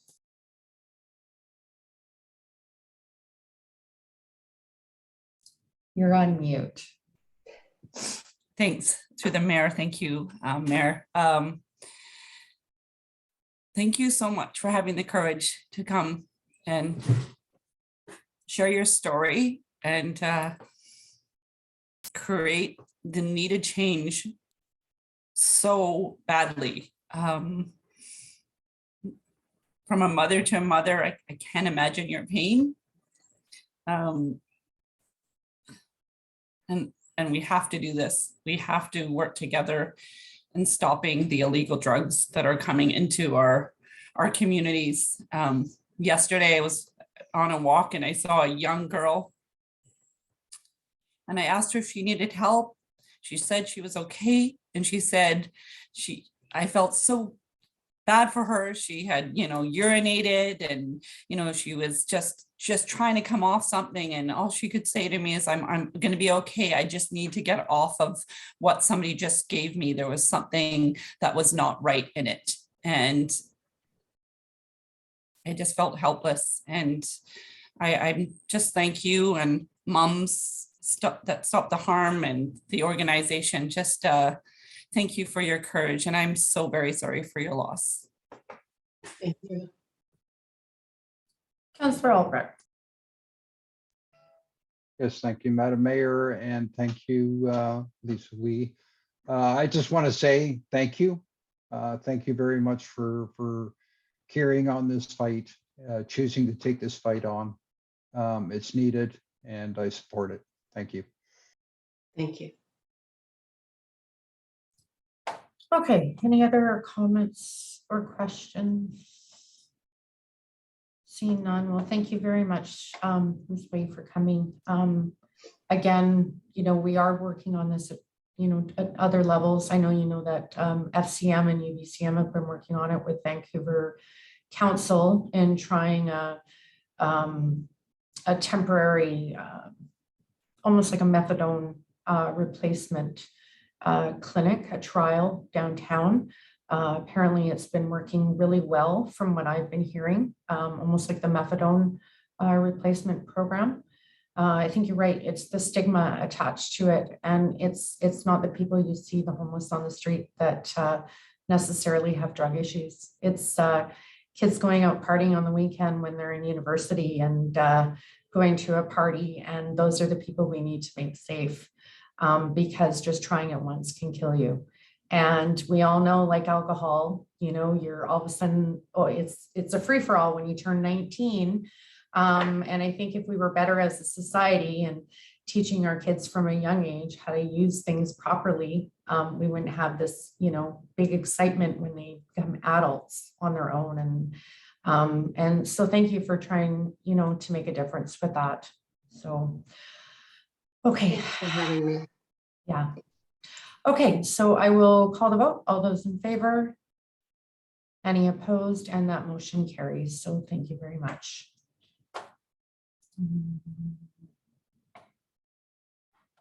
Okay. All right, so going on to community spotlight now, we have one presentation on Asian gypsy moth aerial spray pot project spring of 2022. BC Ministry of Forest Lands and Natural Resource Operations. I believe there's Mr. Tim Abada and David Holden. There we go. Hello, gentlemen. Yes, we're here. Yeah, thank you, Mayor and Council and other audience members. Yeah, we are here today to talk about the upcoming Asian gypsy moth aerial spray project that's happening this spring. So I will be using the slides. I'll share my screen right now, and let's see if I can find it.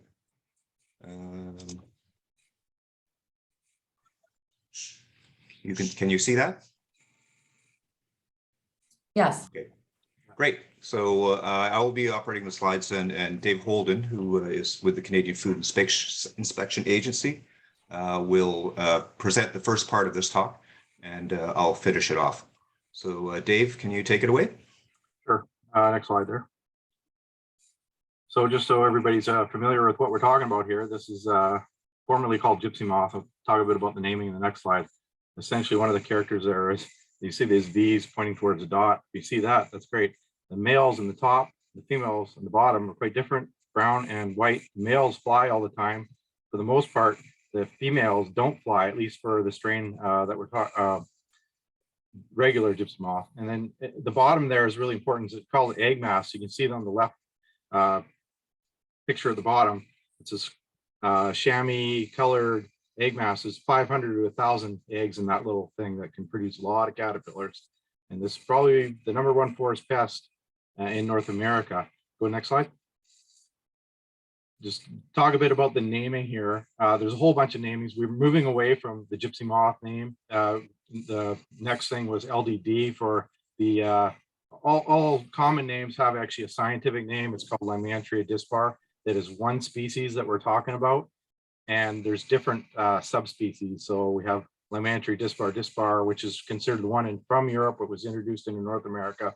It's found on the East Coast. I'll show you a distribution in a sec, I think, maybe not. And then other ones are coming, Asian gypsy moth, AGM, comes from either Russia, South Korea, China, or Japan. And so the real difference here, and you do need to do molecular analysis to tell the difference. You can't look at one and say one is the other. But the difference is the females have the capacity to flight. So the picture here is actually, I was in South Korea, threw a female up in the air, and of course she flew around the light. The normal ones you find in North America don't do that. And so the problem with the AGM is really the flight capacity. They can spread really far. This is biological pollution that we're talking about, and you can have a point source and they will continue to spread over time. So that's a challenge. Next slide. Yeah, so why should we care if AGM becomes established in North America? Well, there's a lot of quarantines that could happen. Our trading partners are very concerned about it. This pest is not known to be in North America, whereas the regular gypsy moth or LDD moth actually is. So there's some confusion there, but like I said, the one that's here in Langley is the flighted form, and that's why we're concerned about really increased spread. So you can get increases in agriculture costs, more people spraying pesticides, increase to the timber industries, forest damage. We don't need any more natural disasters. We have mountain pine beetle that came through. This is just another big threat to our trees. It can be an urban nuisance, from having larval poop all over cars to just the smells associated with it. Essentially, some people report that in the summertime, you can hear, it's almost like rain from the forest canopy of all the fecal pellets dropping down from the trees. So it can get very large outbreaks and quite a problem. In addition to that, you can have some health problems. Some individuals can have severe reactions from their urticaceous larval hairs. They're little spiny-like hairs that can get into respiratory tracts and cause allergic reactions. Again, I mentioned increased pesticide uses and increased losses and restrictions to market train for market access to trade in our lumber products. Next slide. So here's some of the damage again. This was taken a couple of years ago on the east coast of the US. See some of the leaves that have all this defoliation going on there. To complete loss of the leaves. This is a canopy in the middle of summer. It looks like early spring on the left there. And again, there's the caterpillar on the top right, which can get up towards about an inch and a half long. That can be very large. And then again, the female laying these eggs, and one egg mass up to 1,000 individuals. You can build populations fairly quickly. Next slide. So why are we looking at treating Langley? Well, AGM is significant. Again, it's not known to be in North America. We haven't had more than one AGM since the 1991 $6 million spray program over the city of Vancouver, where they had the DC-6 flying over the city. In the past, we've had incidental interceptions of AGM. They've only occurred one moth in 1 year. And in that case, a lot of times there's just not enough of a population to perpetuate itself. And they've basically gone extinct. So now we have 2 moths. It's not super crazy, but there's more of an increased probability that we're dealing with an established population. So we want to be able to deal with it early. So I mentioned the females can fly. Your spread or your distribution in 1 year can be fairly small, and then all of a sudden it can be up to 16 kilometers larger. So you're dealing with, if you're going to do treatment, it can be very big right away. And then this is consistent with what the US is doing in their AGM responses. Next slide. So we have a trapping program in place. We put out over 5,000 traps in BC a year, looking for both moths, the LDD moth and AGM. They both respond to that little green triangular trap that we place in trees. And we do detection surveys. And then when we find something, we'll enhance the trapping and put in lots of traps in an area that gives us a distribution. And then if we do find lots of moths, we'll sometimes do an egg mass survey to see if we can find out exactly where the introduction point was. Next slide. And then this is just 2021 survey results. So we actually had quite a bit. A lot of these are the LDD. These are all coming from Eastern North America, where there's outbreaks going on in Southern Ontario. And most of these are attributed to RV traffic. People are moving them along with their RVs. The egg masses get here, they merge, and they cause new infestations. Buried in the big center around Vancouver is the 2 AGM ones in Langley. Next slide. And this is what our proposed spray program is going to look like. Essentially centered on Fraser Highway there. There's 2 moths in 2 traps, approximately 2 kilometers apart. We did a drive through that whole area to see where the high risk introduction points are.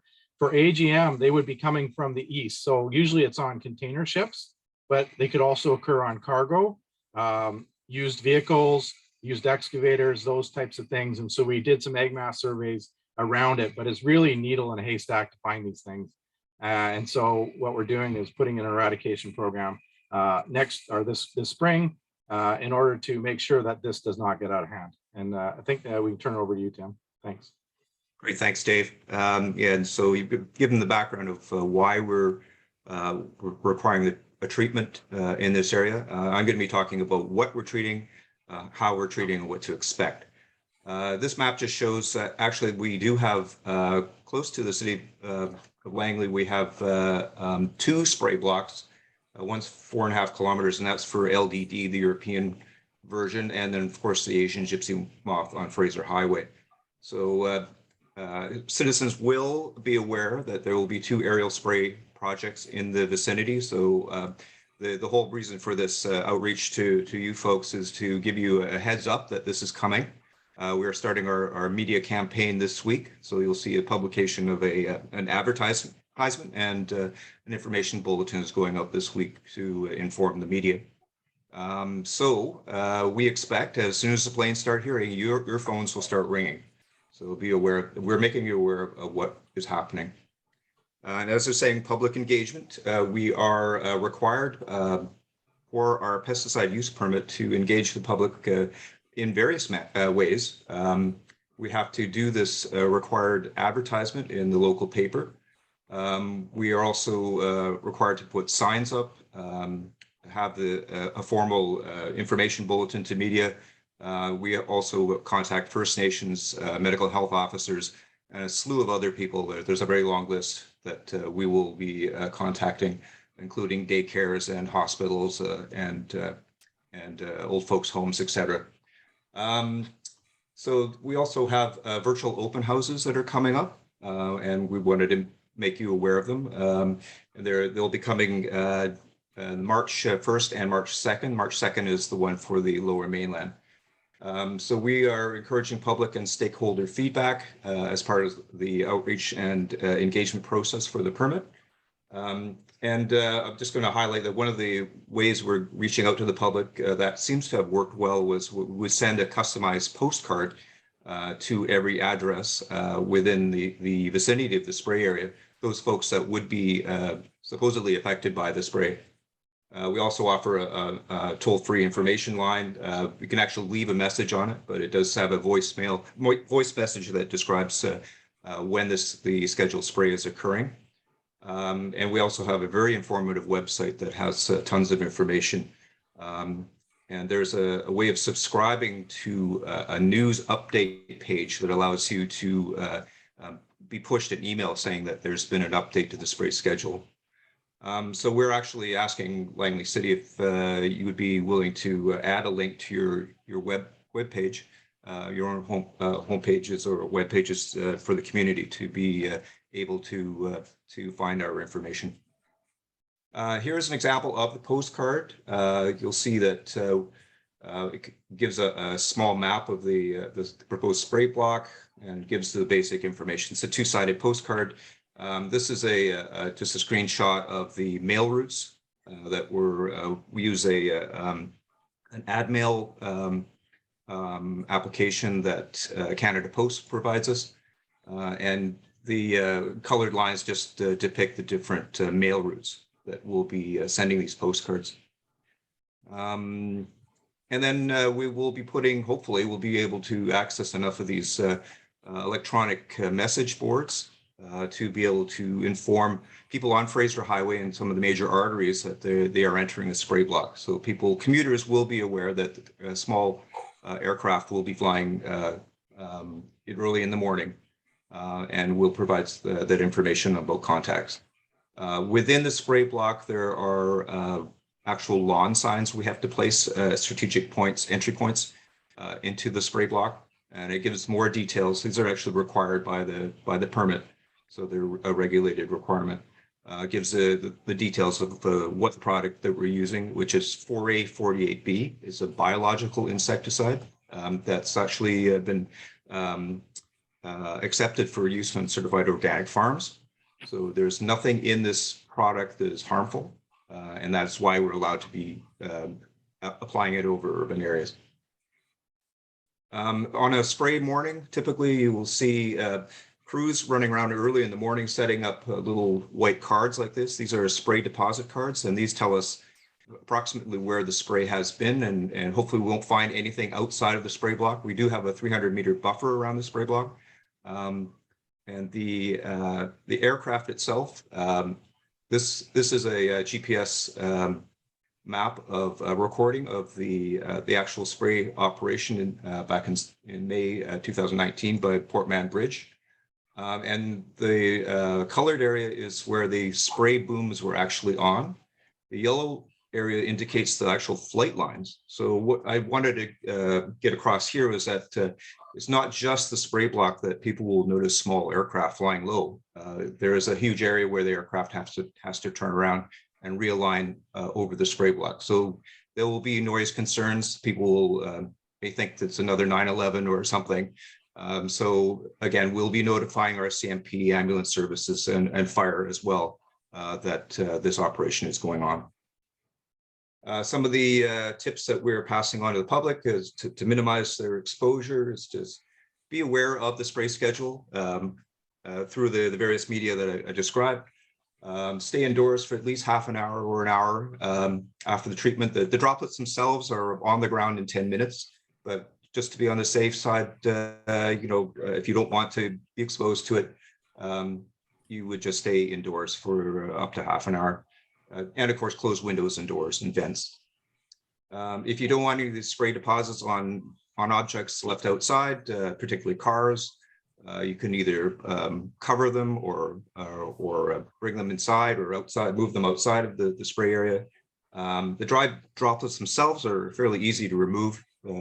They're water soluble, so they can be just scrubbed off with some soaking and a bit of scrubbing. And there are no impacts on painted surfaces. That's been studied. So we're assured that you can't sue us for damaging your car paint.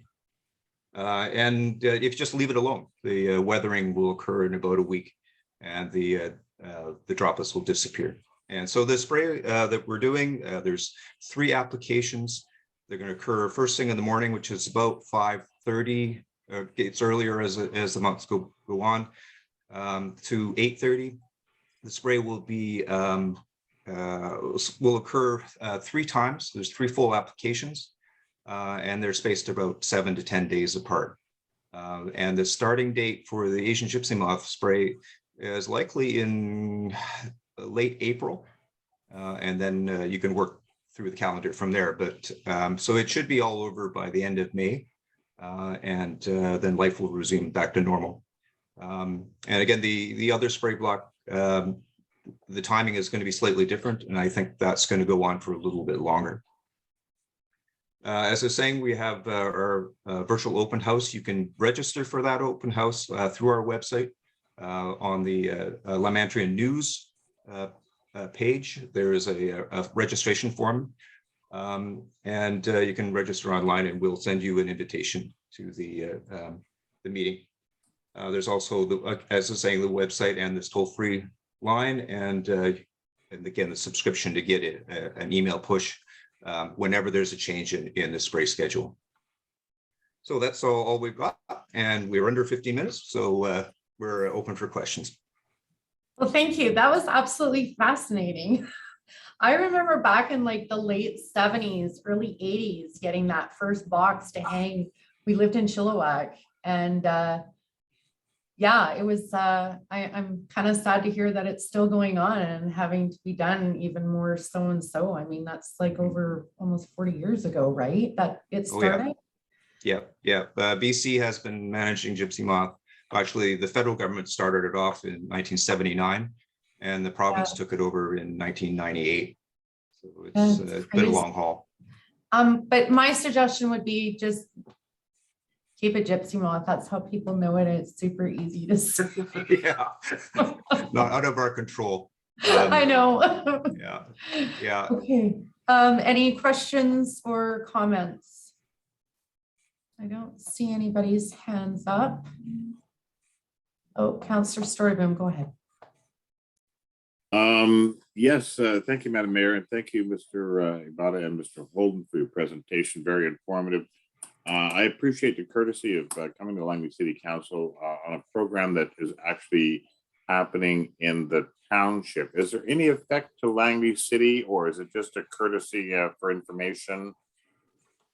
Well, again, as I mentioned, you will likely be phoned because citizens will see this little flying aircraft and they'll wonder what's going on. So, you know, all you have to do is to defer the caller to the province. But again, when we sprayed Surrey in 2015, very few people knew about it, and Surrey's switchboard lit up. In fact, it was locked up. And so we're giving you a heads up that this is coming so that you know who to call. Yep. And if there are any issues to report them to us. No, it's very kind. I sincerely appreciate that. And I'm in favor of putting a link to the program on our webpage if staff is amenable to that. And yeah, I thank you for your very comprehensive presentation. And thank you, Madam Mayor, for allowing me to speak to it. Okay, great. Well, thank you very much, gentlemen. We appreciate the heads up and good luck with that. Great, thank you. Thank you for your time. Kill smoz. Okay, moving on. Upcoming meetings. The next regular council meeting will be February. Hold on. No, that's right. Sorry, wasn't sure if I've forgotten something there or not. Regular council meeting February 14th, 2022, 3 p.m. virtual. And the following after that will be the next regular council meeting, March 7th, 2022, 3 p.m. virtual as well. And first up, we have library happenings with Councillor Martin. Thank you. So Family Literacy Week celebrations continue. The City of Langley Library is pleased to once again partner with the Langley Literacy Network on a family literacy scavenger hunt. Families can pick up a sheet at the library or print one online. They complete as many activities as they can and bring it to any Fraser Valley Regional Library location in Langley by Saturday, February the 26th. The first 500 children to turn in their sheet receive a free book. It's a great way to get outside together as a family and discover nature in the community. And I will say my grandkids have done this and they thoroughly enjoyed it, and they got their free book and they're very happy with it. On the next slide, we can celebrate Freedom to Read Week this February by checking out this list of banned and challenged titles. Next slide is ahoy mateys. Think you know about pirates? Do you? Test your knowledge of the most dastardly band of swashbucklers on high seas with our Pirates of the Caribbean trivia contest. You can participate by yourself or assemble a crew and work together. Just remember to watch out for the Kraken. And you can join Fraser Valley Regional staff and Urban Safari Rescue Society as we take a trip through the interesting world of animals. You can meet insects, tarantulas, reptiles, snakes, turtles, ferrets, a sugar glider, and more. Discover how to protect animals in the wild and learn about their characteristics, habitats, adaptations, and defenses. See life through the eyes of these wonderful animals and find out about some great library resources, including the Fraser Valley Regional Library playground items that can help you observe animals in your own neighborhood, and all ages are welcome. And are you looking to upgrade your skills or learn something new? In this introductory workshop, participants will discover how to use library online resources like LinkedIn, Learning, and Mango languages, to take free courses on business software, technology, creative skills, and more. And you can join the Owl Rehabilitation Center to learn about local raptors like hawks, eagles, and owls, about the dangers they face, how you can help them. Plus get the chance to meet some real raptor ambassadors up close on camera and ask all your burning questions. And participants will discover free and easily accessible research sites, educational resources, and online book narration for kids in this session. And that's the library update for this month. Thank you very much. Great, thank you. Okay, moving on to bylaw 3195. Oh, sorry, does anybody have any questions or comments for Councillor Martin? Sorry. Got ahead of myself there. Nope, I don't see any. Okay, thank you for that report, Councillor Martin. Okay, bylaw 3195, zoning amendment number 184, RZ 1021, and development permit number DP 1321.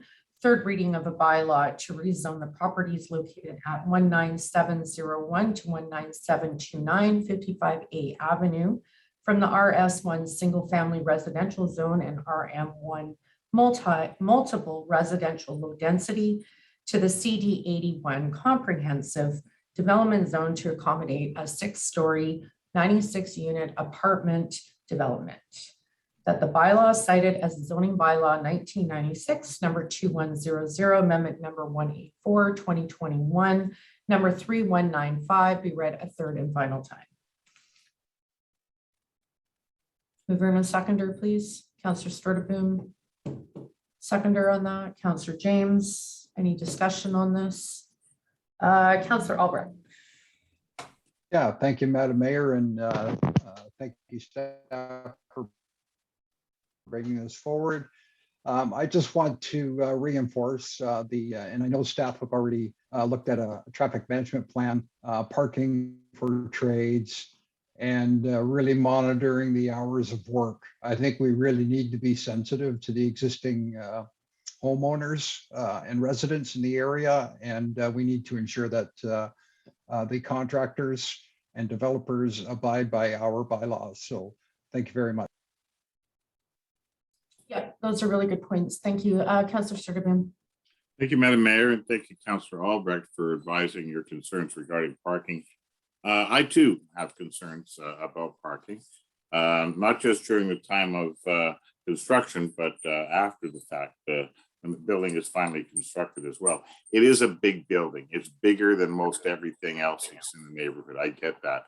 I've been to the site. I've talked to some of the property owners nearby. They've expressed some significant concerns because this is the same developer that they purchased from. And yeah, there have been shortcuts according to them, and there have been liberties taken according to them. Although we are bound by the BC Building Code, licensing hasn't always been obvious, and sometimes apparently there have been some challenges and work stoppages. And moving forward, the new home warranty doesn't seem to provide any relief from a number of deficiencies that were clearly pointed out to me, and that was just on the outside. So I would challenge the developer to maybe follow up with your clients. You know, we are in a housing crisis. I appreciate you choosing to do business in the city of Langley, but I recognize that the developer wants maximum benefit for the project. And quite honestly, you're making good money. You got to take some responsibility and keep your customers happy. You send out all kinds of materials advising of this pie in the sky that you're offering. Well, quite honestly, if you can't deliver that, then you better redefine the pie. So I do have concerns moving forward. I'd like very much for the city to be involved by monitoring the construction of this particular site and identifying any challenges around the soil conditions that really need to be attended to, because I don't want people buying into property in Langley City and feeling that they've been taken advantage of. I want to make sure that they get a good quality product. And I really appreciate the input that we've had from the public on this during our public meeting and in person at the site. Thank you very much. Madam Mayor, if I may, I just want to assure that our engineering inspector will work with our bylaw enforcement and actually watch what they're doing in terms of working hours and the street parkings, all those things, to make sure that violations are not happening. Thank you for that assurance, Mr. Gill. I appreciate it. And I know that the community and the neighbors of that site in particular will appreciate that. Great, thank you, Mr. Gill. We really appreciate that. I think everybody on council does, so thank you. Okay, any other questions or comments? Okay, and I'm going to read the motion again because I think I said third and final time, which isn't true. The motion is actually that the bylaws cited as zoning bylaw 1996, number 2100, amendment number 184, 2021, number 3195 be read a third time. So if everybody's good with that, we'll just vote on that. Anybody have any objections? It's not a final time. Okay, all those in favor of the actual motion? Excellent, that carries. Okay, on to administrative reports, appointment of chief election officer and deputy chief election officer for the 2022 general local election. That pursuant to section 58(1) of the Local Government Act, Kelly Kenny be appointed chief election officer for the 2022 general local election, and 2, that Paula Kuzak be appointed deputy chief election officer for the 2022 general local election.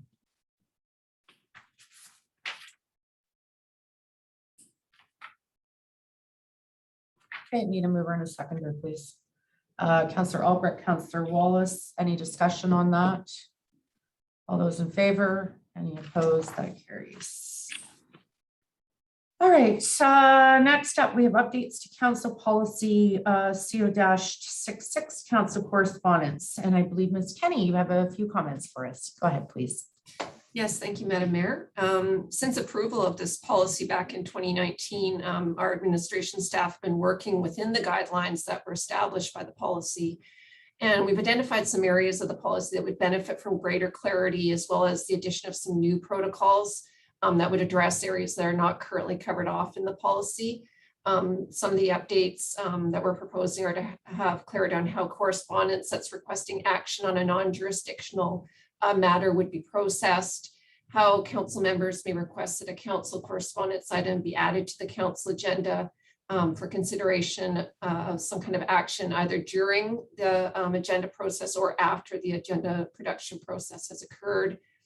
How written correspondence received from external bodies that's in response to correspondence that we sent out requesting some form of action will be handled, and clarifying the types of correspondence that will not be included on council agendas. So I just want to give you an update on what we're looking at here. Great, thank you very much. So motion is that updated council policy CO-66 council correspondence be approved. I need a mover and a seconder, and then we can discuss. Councillor Stordeboom, Councillor Albrecht, and Councillor Stordeboom, go ahead. You have your hand up. Thank you again, Madam Mayor. I appreciate the opportunity to speak to this. And I appreciate the efficiency that Ms. Kenny and her team are hoping to introduce to us. We get a lot of correspondence, but I can't help but wonder, sometimes we might be dealing with correspondence that has 2 or more subjects. So it would be hard to categorize if one is relevant and one is appropriate and one is not.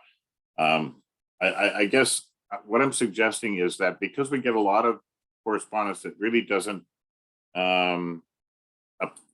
apply to this policy change, maybe there's a separate file for your information. I'm just offering that up, and I know that Ms. Kenny is working on something for us here, and I appreciate that. I'm just offering a suggestion for your consideration. Thank you very much. Thank you. Anyone else? No? Okay, well, thank you, Ms. Kenny, for all your hard work on this. I like putting everything into boxes. It's a good thing. So we know what to do and how to do it. Policy is good. Okay, so I'll call the vote. All those in favor? Any opposed? And that carries. Okay, on to new and unfinished business, motions and notices of motion. At the beginning of this meeting, we had Councillor Martin asked for a motion to suspend the rules to allow the item to be added to the agenda. And the topic that was brought forward was Metro Vancouver 2050, I believe, with no information provided. So please go ahead, Councillor Martin. Thank you very much. At the board meeting last Friday, Metro 2050, the draft regional growth strategy was up for approval, and it did not get approved by the board. It was sent back there were several concerns by the directors. And I've had discussions with Mr. Chung over the past week past few days since the board meeting. And although we did approve the regional growth strategy back in November, we did have several concerns. So I was just hoping that Mr. Johansson could maybe comment on some of the concerns, and should we perhaps look at rewriting these or resubmitting them, given that that's what is going to happen at the board.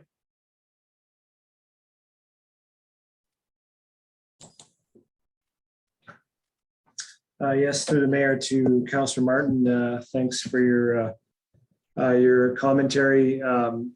As you stated, council did consider a draft of Metro 2050 in November of last year, actually at a December 6th regular council meeting, following a presentation by Metro staff earlier in November. And as a part of that, a letter was sent to Metro Vancouver encapsulating council's comments on the draft. And I would say that the comments from council based on what came out of staff report were somewhat minor comments. I think there was an overall sense of support for the document. Now, there were some concerns about the document becoming overly prescriptive in terms of having more policies and more land use designations and that sort of thing. Metro staff did bring forward a report to the Regional Planning Committee back in January of this year that outlined comments from Langley City and all member municipalities and what Metro staff's response to that was. And on this one, they're not proposing any changes. I think they're pretty confident in terms of what they have in terms of a regional growth strategy approach, given the increasing population and complexity of the urban area. From a staff perspective, I'm not too concerned about that direction. They actually, on the positive side, in terms of reacting to our comments, we did send to them comments that their methodology in terms of their frequent transit development areas, they were coming up with too many of them. It was getting a little bit confusing. There's a lot of subtypes, and the council's comments to Metro expressed that, and to their credit, they've changed that. So they're leaving those frequent transit development areas, or FTDAs. They're leaving those as is, as they are in Metro 2040. So they heard us on that. We also expressed concerns about the proposal to allow residential uses in industrial and mixed employment areas. And they've sort of backed off a little bit from that and said it's an optional approach for cities to consider that. And it would be only limited to rental housing that would be located above ground floor industrial and that sort of thing, in close proximity to rapid transit stations. So they have backed off on that one. And frankly, from our perspective, we do have well-established industrial and mixed employment areas in the city. But we also have a lot of transit-oriented development lands along our transit routes and near SkyTrain that can facilitate a lot of transit-oriented development over time. So, from the staff perspective, I don't think we need to look at that. We have enough land supply available for that. Plus, we want to make sure that we're having enough lands for those jobs that we need to maintain those jobs and grow those jobs. Just getting to the end here, Councilor Martin, just a few more things about, there's some targets about tree canopy cover. We just mentioned that we need to have an urban forest management plan on our side to respond to that. And that's something that we're going to be looking at doing over the next few years. Metro didn't change that. The affordable housing rental target, affordable housing, 15% regional target. We did mention that we don't have an affordable housing strategy to guide how we would respond to that. Metro Vancouver hasn't changed that provision. I think it's fair to say that there's a recognition of, affordable housing crisis across the region. And, as an aside, staff, we've been sort of looking at that closer. And given that it's based on a regional income level, we did some number crunching at a high level. We feel that we'll be able to either meet or get close to that target over time, just based on the market rental housing that's happening in the city right now. We have a very strong rental housing market here, not only established or existing rental units, but new rental units coming online. So I think that covers it. And, I know that the South Campbell Heights was also on the agenda, and that elicited some commentary and referral back to staff. When we looked at that at the time, we felt that we were really focused on getting our comments for Metro 2050 itself and finishing our OCP. And given that it's not contiguous to the city, we decided not to weigh in on that one. Thank you. Thank you very much, Mr. Johansson. I just wanted to be sure that you didn't have any major concerns and that we could perhaps resubmit. So if you're happy with the comments, and I do have them in front of me, that and the concerns that we put through, that's fine, fine with me. I just wanted to pass this by council and staff while we had the opportunity to do so. Thank you. It's great. Thank you for bringing that forward. So what was the concern? Was there an actual concern there, Mr. Johansson, or?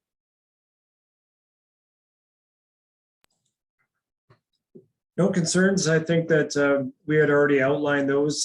Council would send their comments to Metro Vancouver, and they have responded to those, and they are going to be bringing an amended RGS Metro 2050 forward over the next few months for consideration by the board. And then it's going to come back to all the individual councils for acceptance. That's great. Just remember, I am vice chair of the Regional Transportation Strategy on Metro Vancouver, so it would come to us first. So if you do have any other concerns, please feel free to contact me so I can bring it to the committee before it goes to the board. Thank you. Councillor Wallace. I don't know if this is the time to ask this question, but through the mayor, just with the increase in property prices, I'm really concerned in the regional growth strategy about affordable housing, because I don't think we've been given much guidance in moving forward on what is affordable housing.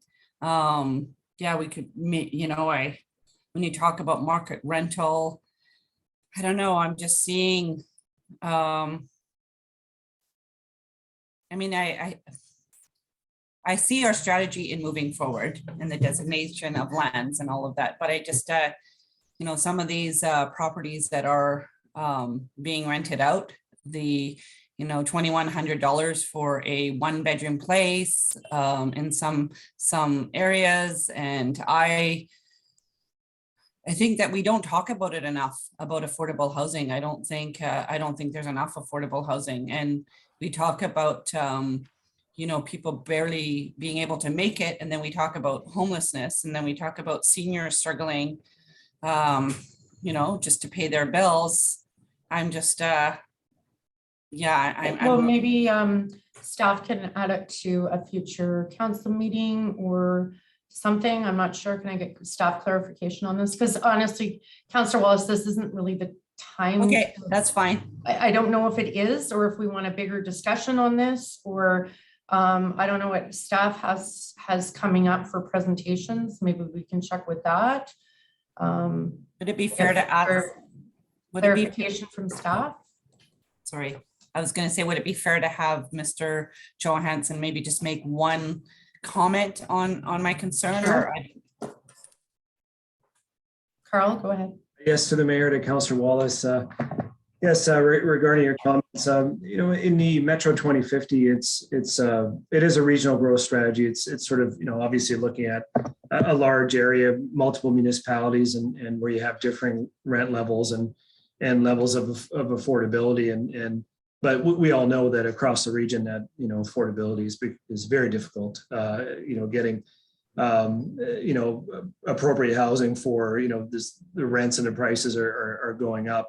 That all being said, through provincial legislation, each municipality has to do a housing needs report, which council received last year. And we actually tailored our OCP around the findings of those, of the housing needs reports, to really look at what kind of, development forms and housing types and units and that sort of thing we need. And council endorsed an OCP that will help to deliver those housing types.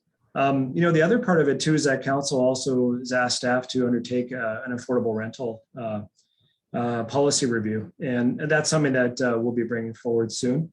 And that's something that council can see what's happening in the city and what kind of options we have to look at that. Again, the RGS again is an overarching document. I think the idea is that each municipality is going to have to respond according to their local context. Thankfully, we have a lot of rental housing here, but we all know that we need to do more in terms of making sure that we're putting more on the market and replacing that stock over time. Yeah. Thank you. Okay, does that answer? It that it's gonna helps. be coming back helps. soon? It Yeah. helps with what's going to be coming back as far as the rental strategy and what we'll be looking at. Okay. So, yeah, thank you. Good. Councillor Sturgeon. Thank you, Madam Mayor, and thank you, Councillor Martin, for bringing this up, and Mr. Johansson for responding. I'm curious about the growth strategy, and when it's presented, it's suggested that it's non-binding, but in the end of the process, it becomes binding. So I can't help but be curious about what the process is and how we are bound to it.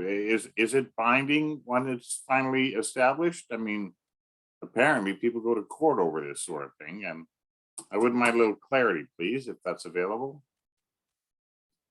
Mr. Johansson, did you want to answer that? Yes, through the mayor to Councillor Storterboom. I guess the short answer is it depends. Some of the policies and the targets in the RGS are meant to be aspirational. So, example, the 15% is something that they're looking for municipalities to strive towards, but there's not, how can I say, a hard requirement, if you don't achieve this, this is going to happen. I think really where the regional growth strategies, have, that I guess that legislative authority is really on those regional land uses. So if a municipality wanted to change, say, industrial land to residential, they would need to amend the RGS. So that's probably the broadest and best example of where an RGS is binding on a community through the OCP. So. Well, thank you. It's pretty high level stuff. Yeah, that offers a bit of clarity. Maybe it's a sidebar we should talk about at some point in the future. Thank you. And thank you, Madam Mayor. Okay. Thank you, Mr. Johansson. Appreciate that. Okay, moving on to correspondence. We received Circles of Support and Accountability Costa Canada seeking support to secure permanent federal funding for their organizations. Does council just wish to receive this for information?